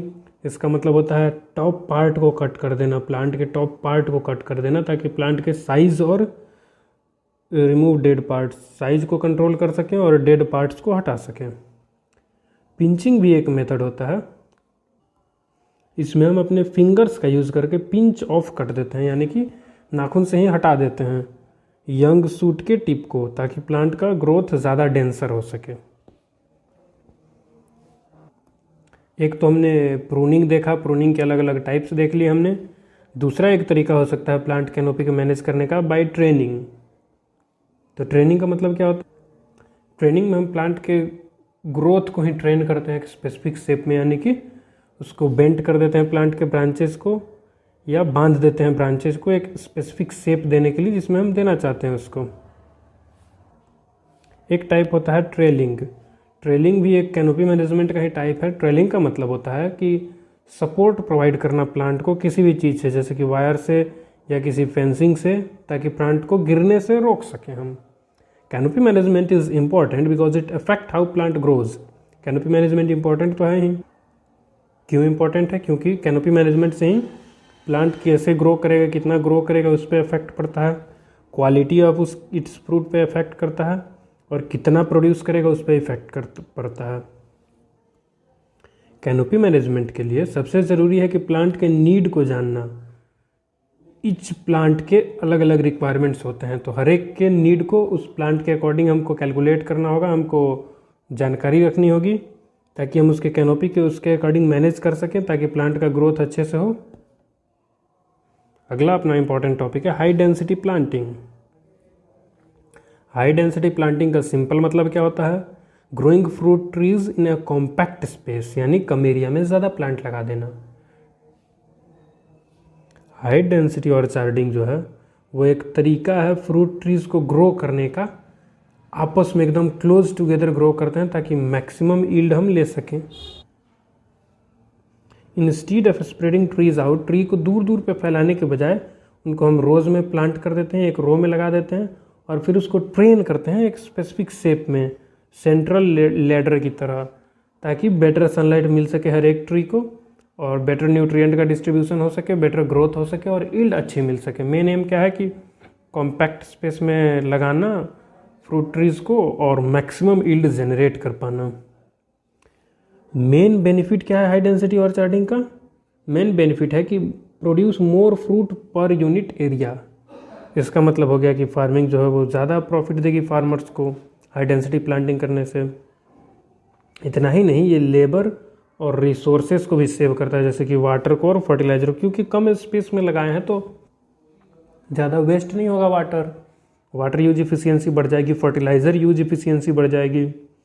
उतना ही नहीं, ऑर्चार्ड को मैनेज करना भी इजी हो जाएगा, क्योंकि ट्रीज़ को हम ट्रेन कर सकते हैं एक स्पेसिफिक यूनिफॉर्म शेप में ग्रो करने के लिए। प्रूनिंग भी एक सिंपल तरीका हो जाएगा उसको मैनेज करने का। To start high density orcharding, farmer को सबसे ज़रूरी क्या है कि केयरफुली चूज़ करना होगा राइट साइट, यानी कि सही जगह कौन सा है हाई डेंसिटी प्लांटिंग करने के लिए। और ये राइट साइट चूज़ कैसे करेंगे, सॉइल की क्वालिटी के बेसिस पे, मतलब उस स्पेसिफिक साइट पे जो सॉइल है उसकी क्वालिटी कैसी है, वहाँ की वाटर अवेलेबिलिटी कैसी है और क्लाइमेट कैसा है। हाई डेंसिटी प्लांटिंग में ट्रीज़ को प्लांट करते हैं क्लोज टुगेदर, यूजुअली 1000 से 5000 ट्रीज़ हम लगाते हैं पर हेक्टेयर में, डिपेंडिंग ऑन द टाइप, कौन सी ट्री हम लगा रहे हैं उस पर डिपेंड करेगा। 1000 से 5000 ट्री लगा सकते हैं हम 1 हेक्टेयर में हाई डेंसिटी प्लांटिंग में। 1 ट्री आर प्लांटेड, तो उसको ज़रूरत होता है रेगुलर ट्रेनिंग और प्रूनिंग का, ताकि एक अच्छे शेप में रहे। शेप में रहना क्यों ज़रूरी है, ताकि गुड अमाउंट ऑफ सनलाइट और न्यूट्रिएंट डिस्ट्रीब्यूशन हो सके। जिससे ऐसा करने के लिए अपने को क्या है कि रेगुलर प्रूनिंग और ट्रेनिंग करना होगा उनके ब्रांचेस का, और ट्रेलिसेस का भी यूज़ करना पड़ेगा प्लांट को सपोर्ट देने के लिए। तो अब देख लेते हैं एडवांटेज क्या है हाई डेंसिटी प्लांटिंग का। वैसे तो एडवांटेज हमने डिस्कस किया है कि सबसे पहला तो एडवांटेज यही होगा कि इंक्रीज यील्ड हो जाएगा, कम एरिया में हम ज़्यादा प्लांट लगाएंगे और उस प्लांट का भी ट्रेनिंग प्रूनिंग करेंगे ताकि उसका बेटर ग्रोथ हो सके, सुपीरियर फूड क्वालिटी मिल सके, तो यील्ड तो बढ़ ही जाएगा। बेटर फ्रूट क्वालिटी, हम ट्रेनिंग प्रूनिंग करके प्लांट को एक स्पेसिफिक शेप देते हैं ताकि प्रॉपर एरिएशन हो सके, वहाँ पे प्रॉपर सनलाइट मिल सके, तो उससे क्या है कि फ्रूट की क्वालिटी अच्छी आएगी, फ्रूट साइज़ भी अच्छा रहेगा और फ्रूट की न्यूट्रिशनल वैल्यू भी अच्छी हो जाएगी। अर्ली फ्रूटिंग, हम डिफरेंट ट्रेनिंग प्रूनिंग मेथड्स का यूज़ करके प्लांट के ग्रोथ को स्पीड अप कर देते हैं, जिससे क्या है कि फ्रूट्स उसमें जल्दी लग जाते हैं, क्विकर रिटर्न्स मिल जाते हैं इन्वेस्टमेंट में, क्योंकि जल्दी फ्रूट आ गया तो जल्दी सेल करोगे और जल्दी तुमको रिटर्न मिल जाएगा। इफ़िशियंट रिसोर्स यूज़, क्योंकि हाई डेंसिटी प्लांटिंग कर रहे हैं तो वेस्टेज होगा नहीं, ना ही वाटर का, ना ही फर्टिलाइज़र का और ना ही किसी भी और केमिकल का, तो रिसोर्स का इफिशियंट यूज़ हो जाएगा हाई डेंसिटी प्लांटिंग में। Improved paste and disease management, क्योंकि हम प्लांट को इस तरह से ट्रेनिंग प्रूनिंग देते हैं कि उसमें इंसेक्ट पेस्ट और किसी भी डिजीज़ के अटैक का चांस बहुत कम हो जाता है। तो ये बेनिफिट हमने देख लिया। अब किसी भी चीज़ का एडवांटेज है तो डिसएडवांटेज भी है, तो हाई डेंसिटी प्लांटिंग का डिसएडवांटेज क्या है वो देख लेते हैं। हाइयर इनिशियल इन्वेस्टमेंट, कम एरिया में ज़्यादा प्लांट लगाना है, तो सबसे पहले तो प्लांट वो ज़्यादा लगाना है तो उसके लिए सीड या प्लांट जो भी आप खरीद रहे हैं तो उसका कॉस्ट लगेगा, उससे हाइयर कॉस्ट होगा।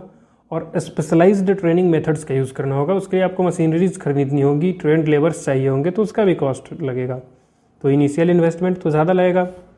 High maintenance cost, time time पे वहाँ ट्रेनिंग प्रूनिंग करनी होगी, इक्विपमेंट्स यूज़ करने होंगे, तो मेंटेनेंस कॉस्ट भी ज़्यादा होता है। Risk of tree damage, tree जो होता है वो हाई रिस्क ऑफ डैमेज होता है विंड या फिर हैवी फ्रूट लोड से। ट्रेनिंग प्रूनिंग करने में इस बात का भी ध्यान रखते हैं कि फ्रूट के मतलब इतना ज़्यादा यील्ड ना हो जाए कि पेड़ को ही गिरा दे, तो ये ट्री के डैमेज का भी रिस्क रहता है। Limited crop diversity, high density orcharding में हम यूजुअली फोकस करते हैं 1 या 2 तरह के ही फ्रूट को। लिमिटिंग वैरायटीज़, मतलब बहुत तरह के पेड़ नहीं लगाते हैं। हाई डेंसिटी प्लांटिंग कर रहे हैं तो हमको स्पेशलाइज्ड मेथड्स का यूज़ करना है, स्पेशलाइज्ड फर्टिलाइजर्स, मतलब स्पेसिफिक होकर काम करना होता है, तो ज़्यादा वैरायटी नहीं लगाते हैं, तो लिमिटेड क्रॉप डाइवर्सिटी रहती है। रिड्यूस हो जाता है ट्री का लाइफ स्पैन, क्योंकि हम उसके ग्रोथ को ही स्पीड कर दिए तो लाइफ स्पैन कम होना ही है। कंपटीशन होता है वहाँ पे रिसोर्सेज के लिए ज़्यादा, तो उस वजह से भी लाइफ स्पैन कम हो जाता है। ओवरऑल हम बात करें तो हाई डेंसिटी ऑर्चार्डिंग जो है प्रॉमिसिंग टेक्निक है इंक्रीज करने का फ्रूट यील्ड का और इफिशियंसी का। With proper planning and management it can be profitable and sustainable way of growing fruit trees. बिल्कुल सही, प्रॉपर प्लानिंग और मैनेजमेंट तो यहाँ बहुत ज़रूरी है, और अगर हम प्रॉपर प्लानिंग एंड मैनेजमेंट करते हैं तो हाई डेंसिटी ऑर्चार्डिंग एक प्रॉफिटेबल एंड सस्टेनेबल बिजनेस हो जाएगा। आगे अपना टॉपिक है प्रिसीजन फार्मिंग, यानी कि site specific farming. Precision farming को हम प्रिसीजन एग्रीकल्चर भी बोलते हैं, फिर साइट स्पेसिफिक फार्मिंग भी बोलते हैं। ये एक मॉडर्न अप्रोच है फार्मिंग का, जिसमें हम यूज़ करते हैं एडवांस टेक्नोलॉजी को। एडवांस टेक्नोलॉजी को यूज़ क्यों करते हैं, ताकि हम इम्प्रूव कर सकें इफिशियंसी और प्रोडक्टिविटी, यानी रिसोर्स यूज इफिशियंसी को हम इम्प्रूव कर सकें, और जो भी क्रॉप ग्रो करे उसके प्रोडक्टिविटी यानी यील्ड को इम्प्रूव कर सकें। प्रिसीजन फार्मिंग में सबसे ज़रूरी होता है डाटा का एनालिसिस। तो उसके लिए हम क्या करते हैं, कलेक्ट करते हैं पहले डाटा को, और तब उस डाटा को एनालाइज करते हैं। डाटा को एनालाइज करते क्यों है, ताकि हम इन्फॉर्म्ड डिसीजन ले सकें वेरियस फार्मिंग एक्टिविटीज से रिलेटेड। अब हम देखते हैं मेन कंपोनेंट्स क्या क्या है प्रिसीजन फार्मिंग के। तो तो सबसे पहला कंपोनेंट है डाटा मैनेजमेंट सिस्टम, क्योंकि अपने को क्या है कि डाटा को कलेक्ट करना है, उसको मैनेज करना है, उसको ऑर्गेनाइज करना है, उसको एनालाइज करना है, तो डाटा मैनेजमेंट सिस्टम बहुत कंपलसरी है। डाटा मैनेजमेंट सिस्टम क्या है कि डाटा को कलेक्ट करेगा, उसको स्टोर करेगा और फिर उस डाटा को एनालाइज भी करेगा। एनालाइज कैसे करेगा? डिफरेंट टेक्नोलॉजीज़ को यूज़ करके, जैसे कि जीपीएस हो गया, जीपीएस मतलब ग्लोबल पोजिशनिंग सिस्टम, डीजीपीएस होता है ऐसे ही differential global positioning system, GIS geographic information system, remote sensing और भी बहुत सारे टेक्निक्स हैं। तो इन डिफरेंट टेक्निक्स को यूज़ करके डाटा मैनेजमेंट सिस्टम से वो डाटा को कलेक्ट, स्टोर और एनालाइज करता है।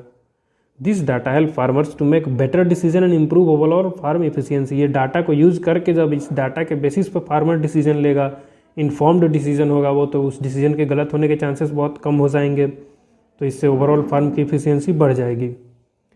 दूसरा कंपोनेंट जो है वो ऑटोमेटेड मशीनरी है। ऑटोमेटेड मशीनरी नाम से ही पता चल रहा है, सेल्फ ड्राइविंग ट्रैक्टर्स, ड्रोन्स, ऐसी मशीन्स का हम यूज़ करते हैं प्लांटिंग के लिए, स्प्रेइंग के लिए और हार्वेस्टिंग के लिए और भी अदर एक्टिविटीज़ के लिए। तो ये ऑटोमेटेड सेल्फ ड्राइवन मशीन्स का यूज़ करके क्या होता है कि अपना टाइम बच जाता है, लेबर कॉस्ट बच जाता है और एक्यूरेसी भी इम्प्रूव हो जाती है।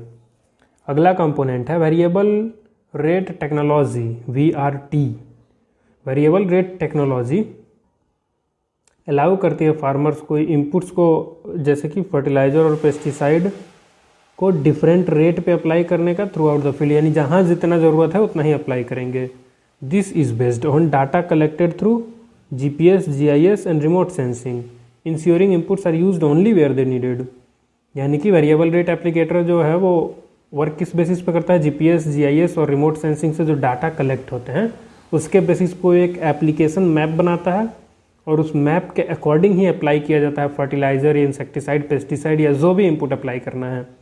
तो उससे क्या होता है कि जहाँ जितना ज़रूरत है उतना अप्लाई करते हैं, तो उस पर्टिकुलर एग्रीकल्चरल इनपुट की यूज इफिशियंसी भी बढ़ जाती है और वेस्टेज भी कम हो जाता है। तो फ़ायदा ही फ़ायदा है। अगला कंपोनेंट है जो है वो है रिमोट सेंसिंग। सैटेलाइट और अदर एरियल प्लेटफॉर्म, सैटेलाइट और अदर एरियल प्लेटफॉर्म जो है वो कलेक्ट करता है डाटा को। वो कलेक्ट करता है डाटा को क्रॉप से रिलेटेड और इन्वायरमेंट से रिलेटेड, दोनों ही से रिलेटेड डाटा को वो कलेक्ट करता है। ये डाटा हेल्प करता है मॉनिटर करने के लिए क्रॉप हेल्थ को, डिटेक्ट करने के लिए पेस्ट को और डिजीज़ को, और उसके अकॉर्डिंग डिसीजन लेना होता है कि इरिगेशन और फर्टिलाइजेशन कब करेंगे। तो रिमोट सेंसिंग बहुत ही इंपॉर्टेंट कॉन्सेप्ट है। ऑल्दो रिमोट सेंसिंग हमने जियो इन्फॉर्मेटिक्स के कोर्स में पढ़ा होगा डिटेल में, तो यहाँ उतना डिटेल में नहीं पढ़ना है और ये रिवीजन लेक्चर है, तो यहाँ सारे पॉइंट्स को कवर किए जा रहे हैं। जियोग्राफिक इन्फॉर्मेशन सिस्टम के बारे में देख लेते हैं थोड़ा। जियोग्राफिक इन्फॉर्मेशन सिस्टम को शॉर्ट में GIS भी बोलते हैं। जियोग्राफिक इन्फॉर्मेशन सिस्टम जो मैप क्रिएट करता है और उस मैप में पता चलता है कि वेरिएशन क्या है सॉइल टाइप में, सॉइल टोपोग्राफी में और अदर कैरेक्टरिस्टिक्स में क्या क्या वेरिएशंस आ रहे हैं, वो उस मैप को देख के आइडिया लग जाता है। इससे फार्मर्स को हेल्प होता है क्रिएट करने के लिए customised plan for each field considering its unique condition. तो हर एक फील्ड के लिए कस्टमाइज प्लान बनाएगा फार्मर उसके कंडीशन के आधार पे कि उस पर्टिकुलर फील्ड में किस इनपुट की कब ज़रूरत है और कितनी ज़रूरत है। तो इनपुट यूज इफिशियंसी भी बढ़ेगी और रिसोर्स का वेस्टेज भी नहीं होगा। और इस मैप को देख के फार्मर राइट अमाउंट में इनपुट दे पाएगा, राइट टाइम पे दे पाएगा और राइट प्लेस पे दे पाएगा। तो ये बेनिफिट होता है। और सिक्स्थ कंपोनेंट है ग्लोबल पोजीशनिंग सिस्टम, जिसे हम शॉर्ट में GPS बोलते हैं। GPS जो है एक्यूरेटली लोकेट करता है फार्मिंग इक्विपमेंट्स को और क्रॉप्स को लोकेट करता है फील्ड में। इससे क्या होता है फार्मर्स को हेल्प हो जाता है इफ़िशियंटली नेविगेट करने में और इनपुट्स की जहाँ ज़रूरत है वहाँ अप्लाई करने में।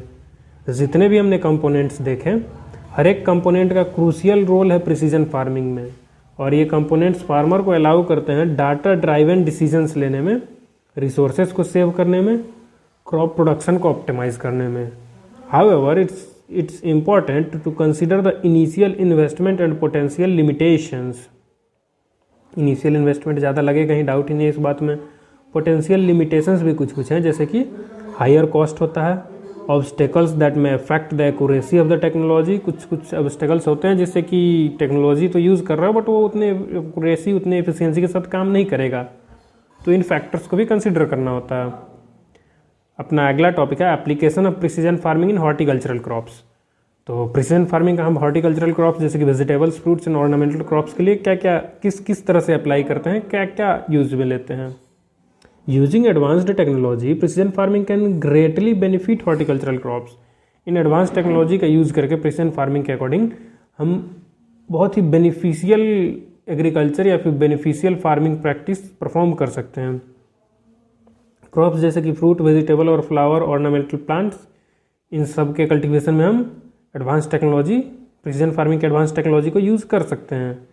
Here are some key specific ways precision farming can be applied. यहाँ कुछ स्पेसिफिक तरीके हैं जिनमें प्रिसीजन फार्मिंग को हम यूज़ कर सकते हैं। सबसे पहले तो सॉइल मैप क्रिएट करने में, by using remote sensing technology farmers can gather data on soil moisture. Remote sensing technology को यूज़ करके सॉइल से रिलेटेड डिफरेंट डाटाज कलेक्ट कर सकते हैं फार्मर, जैसे कि सॉइल मॉइस्चर कितना है, न्यूट्रिएंट लेवल कितना है सॉइल में, और प्लांट का हेल्थ कैसा है सॉइल में, मतलब इस किसी भी पर्टिकुलर टाइम पे। ये सब इन्फॉर्मेशन जो है फार्मर को हेल्प करता है बेटर डिसीजन लेने के लिए कि कब फर्टिलाइज़र अप्लाई करना है, कब पेस्टिसाइड अप्लाई करना है, कब वाटर अप्लाई करना है, और कब ही नहीं कितना अप्लाई करना है और कहाँ अप्लाई करना है। ये सारे डिसीजंस लेने में सॉइल मैप हेल्प करता है।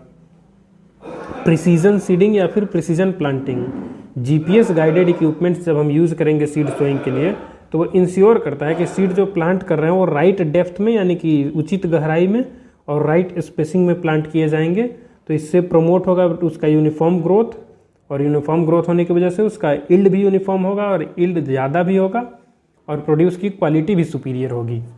अगले एप्लीकेशन की बात करें तो variable rate fertilisation, farmer can apply fertilisers at different rate depending on the specific field area. GPS guided equipments का जब हम यूज़ करेंगे फर्टिलाइजर अप्लाई करने में तो ये ऑटोमेटिकली एडजस्ट कर देता है कि कितना इनपुट रेट होना चाहिए, यानी कि कितना इनपुट अप्लाई करना है कहाँ पे। तो इससे कॉस्ट रिड्यूस हो जाता है, इन्वायरमेंटल इम्पैक्ट भी कम हो जाता है और इम्प्रूव हो जाता है क्रॉप का यील्ड का क्वालिटी और यील्ड की क्वांटिटी। अगला एप्लीकेशन है ऑटोमेटेड इरिगेशन।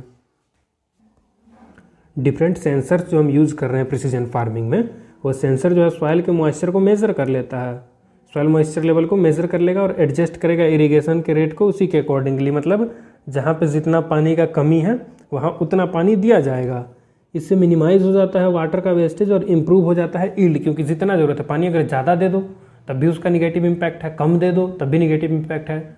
ना ही पानी कोई भी एग्रीकल्चरल इनपुट अगर हम ज़्यादा दे दे तब भी उसका निगेटिव इम्पैक्ट है और कम दे दे तब भी निगेटिव इम्पैक्ट है। तो ये सेंसर्स का यूज़ करके हम ऑप्टिमम अमाउंट यानी जितना ज़रूरी है उतना ही देते हैं, तो उससे क्रॉप की क्वालिटी भी बढ़ती है, क्वांटिटी भी बढ़ती है, सेल्फ लाइफ भी बढ़ती है। अगला एप्लीकेशन है crop modelling. Computer model predict करता है क्रॉप के ग्रोथ को और डेवलपमेंट को बेस्ड ऑन इन्वायरमेंटल कंडीशन, यानी कि कैसा इन्वायरमेंट है उसके अकॉर्डिंग डिफरेंट कंप्यूटर मॉडल्स बनाए गए हैं जो कि प्रिडिक्ट करते हैं कि क्रॉप का ग्रोथ कैसा होगा, क्रॉप में डेवलपमेंट कितना होगा। फार्मर जो है वो ऑप्टिमाइज कर सकता है प्लांटिंग डेट्स को, यानी कि प्लांटिंग डेट्स को उस इन्वायरमेंटल कंडीशन के अकॉर्डिंग चेंज कर सकता है ताकि पोटेंशियल यील्ड लिमिटिंग फैक्टर जो है उनसे कोप अप कर सके और ग्रोथ क्रॉप का अच्छा हो। यानी अगर अभी इन्वायरमेंटल कंडीशन हार्श है सोइंग के टाइम पे, तो सोइंग के डेट को 10 दिन आगे या 10 दिन पीछे कर सकता है, क्योंकि उसके पास सेंसर्स की हेल्प से डाटा आ जाएगा। तो उस डाटा को एनालाइज करके फार्मर ज़्यादा इन्फॉर्म्ड डिसीजन लेगा और इन्फॉर्म्ड डिसीजन लेगा तो उसको अच्छे आउटकम्स मिलेंगे। अगला पॉइंट है पेस्ट एंड डिजीज़ मैनेजमेंट। तो सेंसर जो है वो डिटेक्ट कर लेता है इन्वायरमेंटल कंडीशन से कि कौन सा इन्वायरमेंट पेस्ट और डिजीज़ के लिए फेवरेबल है।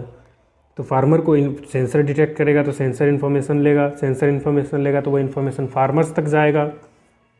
तो इस इन्फॉर्म्ड डिसीजन की मदद से फार्मर पेस्टिसाइड या अदर मैनेजमेंट स्ट्रेटजीज को डिसाइड कर सकता है। तो अगर इंसेक्ट पेस्ट अटैक सीवियर नहीं है, इनिशियल स्टेज में ही फार्मर्स को आइडिया लग जाता है कि ये सीवियर होने वाला है, तो वो बिना केमिकल्स का यूज किए नेचुरल मेथड से भी उनको मैनेज कर सकता है। तो ये सिर्फ फार्मर्स का कॉस्ट ही नहीं बचाता है बल्कि उसके प्रोड्यूस की क्वालिटी को भी अच्छा करता है। क्वालिटी मॉनिटरिंग अगला एप्लीकेशन है। सेंसर जो लगा होता है वो मेज़र कर लेता है अलग अलग पैरामीटर्स को, जैसे कि टेम्परेचर, ह्यूमिडिटी और लाइट की इंटेंसिटी को, और उसके अकॉर्डिंग वो बताता है क्रॉप की क्वालिटी को। तो इससे क्या होता है कि पोटेंशियल इश्यूज जो आ सकते हैं उसको फार्मर एडजस्ट कर लेता है क्रॉप मैनेजमेंट प्रैक्टिस में और ऑप्टिमल क्वालिटी यानी कि सुपीरियर क्वालिटी को मेंटेन कर पाता है। प्रिसीजन फार्मिंग जो है वो इन्हेंस कर देता है प्रोडक्टिविटी को, इफ़िशियंसी को इन्हेंस कर देता है, रिसोर्स यूज इफ़िशियंसी को, और फार्मिंग सिस्टम की सस्टेनेबिलिटी को भी बढ़ाता है वेजिटेबल क्रॉप्स प्रोडक्शन में या फिर ऑर्नामेंटल क्रॉप्स में, हर एक हॉर्टिकल्चरल क्रॉप्स में। By providing detailed and precise information, detailed information भी प्रोवाइड करते हैं सेंसर्स और प्रिसाइज इन्फॉर्मेशन भी प्रोवाइड करते हैं। डिटेल्ड मतलब कि उससे रिलेटेड सारी, उस पार्टिकुलर इन्वायरमेंटल फैक्टर से रिलेटेड सारे इन्फॉर्मेशन प्रोवाइड करेंगे, और प्रिसाइज इन्फॉर्मेशन भी होगा कि इस स्पेसिफिक लोकेशन पे इस चीज़ की ज़रूरत है और इतनी ज़रूरत है, इस टाइम में ज़रूरत है। तो वो क्रॉप और फील्ड से रिलेटेड डिटेल्ड और प्रिसाइज इन्फॉर्मेशन प्रोवाइड करते हैं, और इस इन्फॉर्मेशन से हम यील्ड को ऑप्टिमाइज़ कर सकते हैं, कॉस्ट को रिड्यूस कर सकते हैं, और इन्वायरमेंटल इम्पैक्ट को भी रिड्यूस कर सकते हैं, क्योंकि हम एक्स्ट्रा कुछ देंगे ही नहीं। तो ये सब मल्टीपल बेनिफिट्स हैं प्रिसीजन फार्मिंग को यूज़ करने के। इस पूरे कोर्स का ये लास्ट टॉपिक है मैकेनाइज्ड हार्वेस्टिंग। अभी तक आपके सिलेबस में दिया हुआ हर एक टॉपिक डिस्कस किया जा चुका है, ये लास्ट टॉपिक है मैकेनाइज्ड हार्वेस्टिंग, और इसके बाद आपका ये पूरा कोर्स कंप्लीट हो जाएगा इस एक ही वीडियो में। मैकेनाइज्ड हार्वेस्टिंग का मतलब होता है कि मशीन को यूज़ करना हार्वेस्टिंग करने के लिए। Mechanised harvesting means using machines instead of people to harvest crops. Simple सी बात है, मैकेनाइज्ड हार्वेस्टिंग में हम मशीन को यूज़ करेंगे हार्वेस्ट करने के लिए, लोगों और लेबर्स का यूज़ नहीं करेंगे। ये हॉर्टिकल्चरल क्रॉप्स को हार्वेस्ट करने के लिए ज़्यादा पॉपुलर हो रहा है, क्योंकि इसके बहुत सारे एडवांटेज हैं मैनुअल हार्वेस्टिंग के ऊपर। कुछ एडवांटेज हम डिस्कस कर लेते हैं। मैकेनाइज्ड हार्वेस्टिंग का मतलब समझ गए, अब उसका एडवांटेज डिस्कस कर लेते हैं कि वो क्यों इंपॉर्टेंट है। इंपॉर्टेंट है तभी तो हम उसको पढ़ रहे हैं, तो क्यों इंपॉर्टेंट है। पहला तो है कि फ्रूट हार्वेस्टिंग में, फ्रूट को हार्वेस्टिंग करने के लिए मशीन जो होता है वो ट्री को सेक करेगा तो फ्रूट फॉल कर जाएगा और उसको कलेक्ट कर लेगा मशीन ही, और फ्रूट फॉल भी करेगा तो उस मशीन के क्लॉथ जो डिज़ाइंड है इस तरह से उसी पे गिरेगा, तो फ्रूट की क्वालिटी भी मेंटेन रहती है। और ये तरीका जो है वो फास्टर और चीपर तरीका भी है। अगर हैंड पिकिंग करके हैंड हार्वेस्टिंग करते हैं तो उसके कंपेयर में ये तरीका फास्ट भी होता है और सस्ता भी पड़ता है, और उतना ही नहीं, फ्रूट की क्वालिटी भी मेंटेन रहती है। अगला पॉइंट है वेजिटेबल हार्वेस्टिंग में मशीन्स जो होते हैं वो डिफरेंट मेथड का यूज़ करते हैं वेजिटेबल्स को हार्वेस्ट करने के लिए, जैसे कि सेकिंग या फिर कटिंग देम। सेक करके भी हार्वेस्ट किया जाता है जैसे फ्रूट को किया गया, और वेजिटेबल्स को काट के भी हार्वेस्ट किया जाता है। बट फिर भी अगर हम मशीन से कर रहे हैं तो ये टाइम तो बचाएगा ही, लेबर कॉस्ट भी बचाएगा, और सुपीरियर क्वालिटी भी मेंटेन रहती है, क्योंकि ह्यूमन कांटेक्ट में आने पे फ्रूट की सेल्फ लाइफ कम हो जाती है, तो उधर भी बेनिफिट मिलता है मैकेनाइज्ड हार्वेस्टिंग यूज़ करने का। तीसरा पॉइंट है ग्रेन हार्वेस्टिंग में। ग्रेन हार्वेस्टिंग में कॉमन एग्जांपल है, सभी को पता है, कंबाइन हार्वेस्टर। तो एक मशीन जिसे हम कंबाइन हार्वेस्टर बोलते हैं वो कट भी कर देता है ग्रेन्स को और रिमूव भी कर देता है सीड्स को ग्रेन क्रॉप्स से। ये इसका मतलब कि ये कम टाइम में लॉट ऑफ ग्रेन्स को हार्वेस्ट कर सकता है, तो ये मैकेनाइज्ड हार्वेस्टिंग का बेनिफिट है। अगला हम देखते हैं फ्लावर हार्वेस्टिंग में। मशीन्स जो है वो फ्लावर को काट सकते हैं स्टेम से, जो कि फास्टर और चीपर होता है than doing it by hand, क्योंकि मशीन जल्दी काटेगा और मशीन है तो यार कम ही खर्च होगा, ऑल्दो इनिशियल इन्वेस्टमेंट ज़्यादा, बट ओवरऑल देखा जाए तो वो चीपर ही होता है। तो ये मैकेनाइज्ड हार्वेस्टिंग का एग्जांपल तो हमने डिस्कस कर लिया। अब कुछ स्पेसिफिक एडवांटेज और जनरलाइज्ड एडवांटेज हम देख लेते हैं कि मैकेनाइज्ड हार्वेस्टिंग जो है वो फास्ट होता है, ज़्यादा इफिशियंट होता है as compare to manual harvesting. Farmer जो है वो लार्ज एरिया में हार्वेस्टिंग कर सकता है बहुत ही कम टाइम में, अगर उसके पास मशीन्स अवेलेबल होंगी हार्वेस्टिंग के लिए। तो मैकेनाइज्ड हार्वेस्टिंग जो है वो रिड्यूस कर देता है मैनुअल लेबर्स के नीड को, और इससे फार्मर्स का मनी सेव हो जाता है। मशीन्स जो है वो पिक कर सकते हैं क्रॉप को बेस्ट टाइम पे, क्योंकि मशीन्स में सेंसर भी लगे होते हैं, और वो इस तरह से हार्वेस्ट करेंगे कि क्रॉप को लेस डैमेज हो, तो क्वालिटी मोर कंसिस्टेंट और मोर सुपीरियर बनी रहती है। मशीन हार्वेस्टिंग ज़्यादा सेफ है क्योंकि इसमें कम ज़रूरत है पीपल का, वो लेडर वगैरह पे क्लाइंब करने के लिए, और ऊंचाई पे अगर हम ट्रीज हार्वेस्ट कर रहे हैं तो उसमें लेबर को भी डैमेज होता था, तो वो डैमेज को भी मशीन प्रिवेंट कर दे रहा है। तो ये 3-4 उसके एडवांटेज हो गए मैकेनाइज्ड हार्वेस्टिंग को यूज़ करने का, और उसके अलग अलग एग्जांपल जैसे फ्रूट में हम यूज़ करते हैं, वेजिटेबल में यूज़ करते हैं, ग्रेन में यूज़ करते हैं, फ्लावर में यूज़ करते हैं, ये सब हमने देख लिया। However there are also some downsides of mechanised harvesting. अब किसी भी चीज़ का एडवांटेज देखोगे तो डिसएडवांटेज भी होगा ही। The machines are expensive to buy, महंगा तो होता ही है यार। Need trained operators, skill labour भी चाहिए उसके लिए। और some crops may not work well with machines। कुछ क्रॉप्स मशीन्स के साथ कंफर्टेबल नहीं होती हैं क्योंकि उनका साइज और शेप इस तरह से होता है कि उनको जेंटल हैंड पिकिंग ही चाहिए होता है हार्वेस्टिंग के टाइम पे। तो ये 2-3 एडवांटेज हो गया कि एक्सपेंसिव होता है, ट्रेंड लेबर चाहिए, और कुछ क्रॉप्स में हम मशीन्स को यूज़ भी नहीं कर सकते क्योंकि उन क्रॉप्स को हार्वेस्ट करने के लिए सॉफ्ट हैंड पिकिंग की ही ज़रूरत होती है। तो ये मैकेनाइज्ड हार्वेस्टिंग है क्या, उसका एप्लीकेशन कहाँ कहाँ होता है, उसका एडवांटेज क्या है, डिसएडवांटेज क्या है, इसके साथ अपना मैकेनाइज्ड हार्वेस्टिंग भी कंप्लीट होता है। So if you like this video, if you enjoyed this video, then do share the video with your friends, subscribe the channel and like the video. Thank you for watching the video. See you in the next lecture. Till then, keep learning and keep smiling. Bye.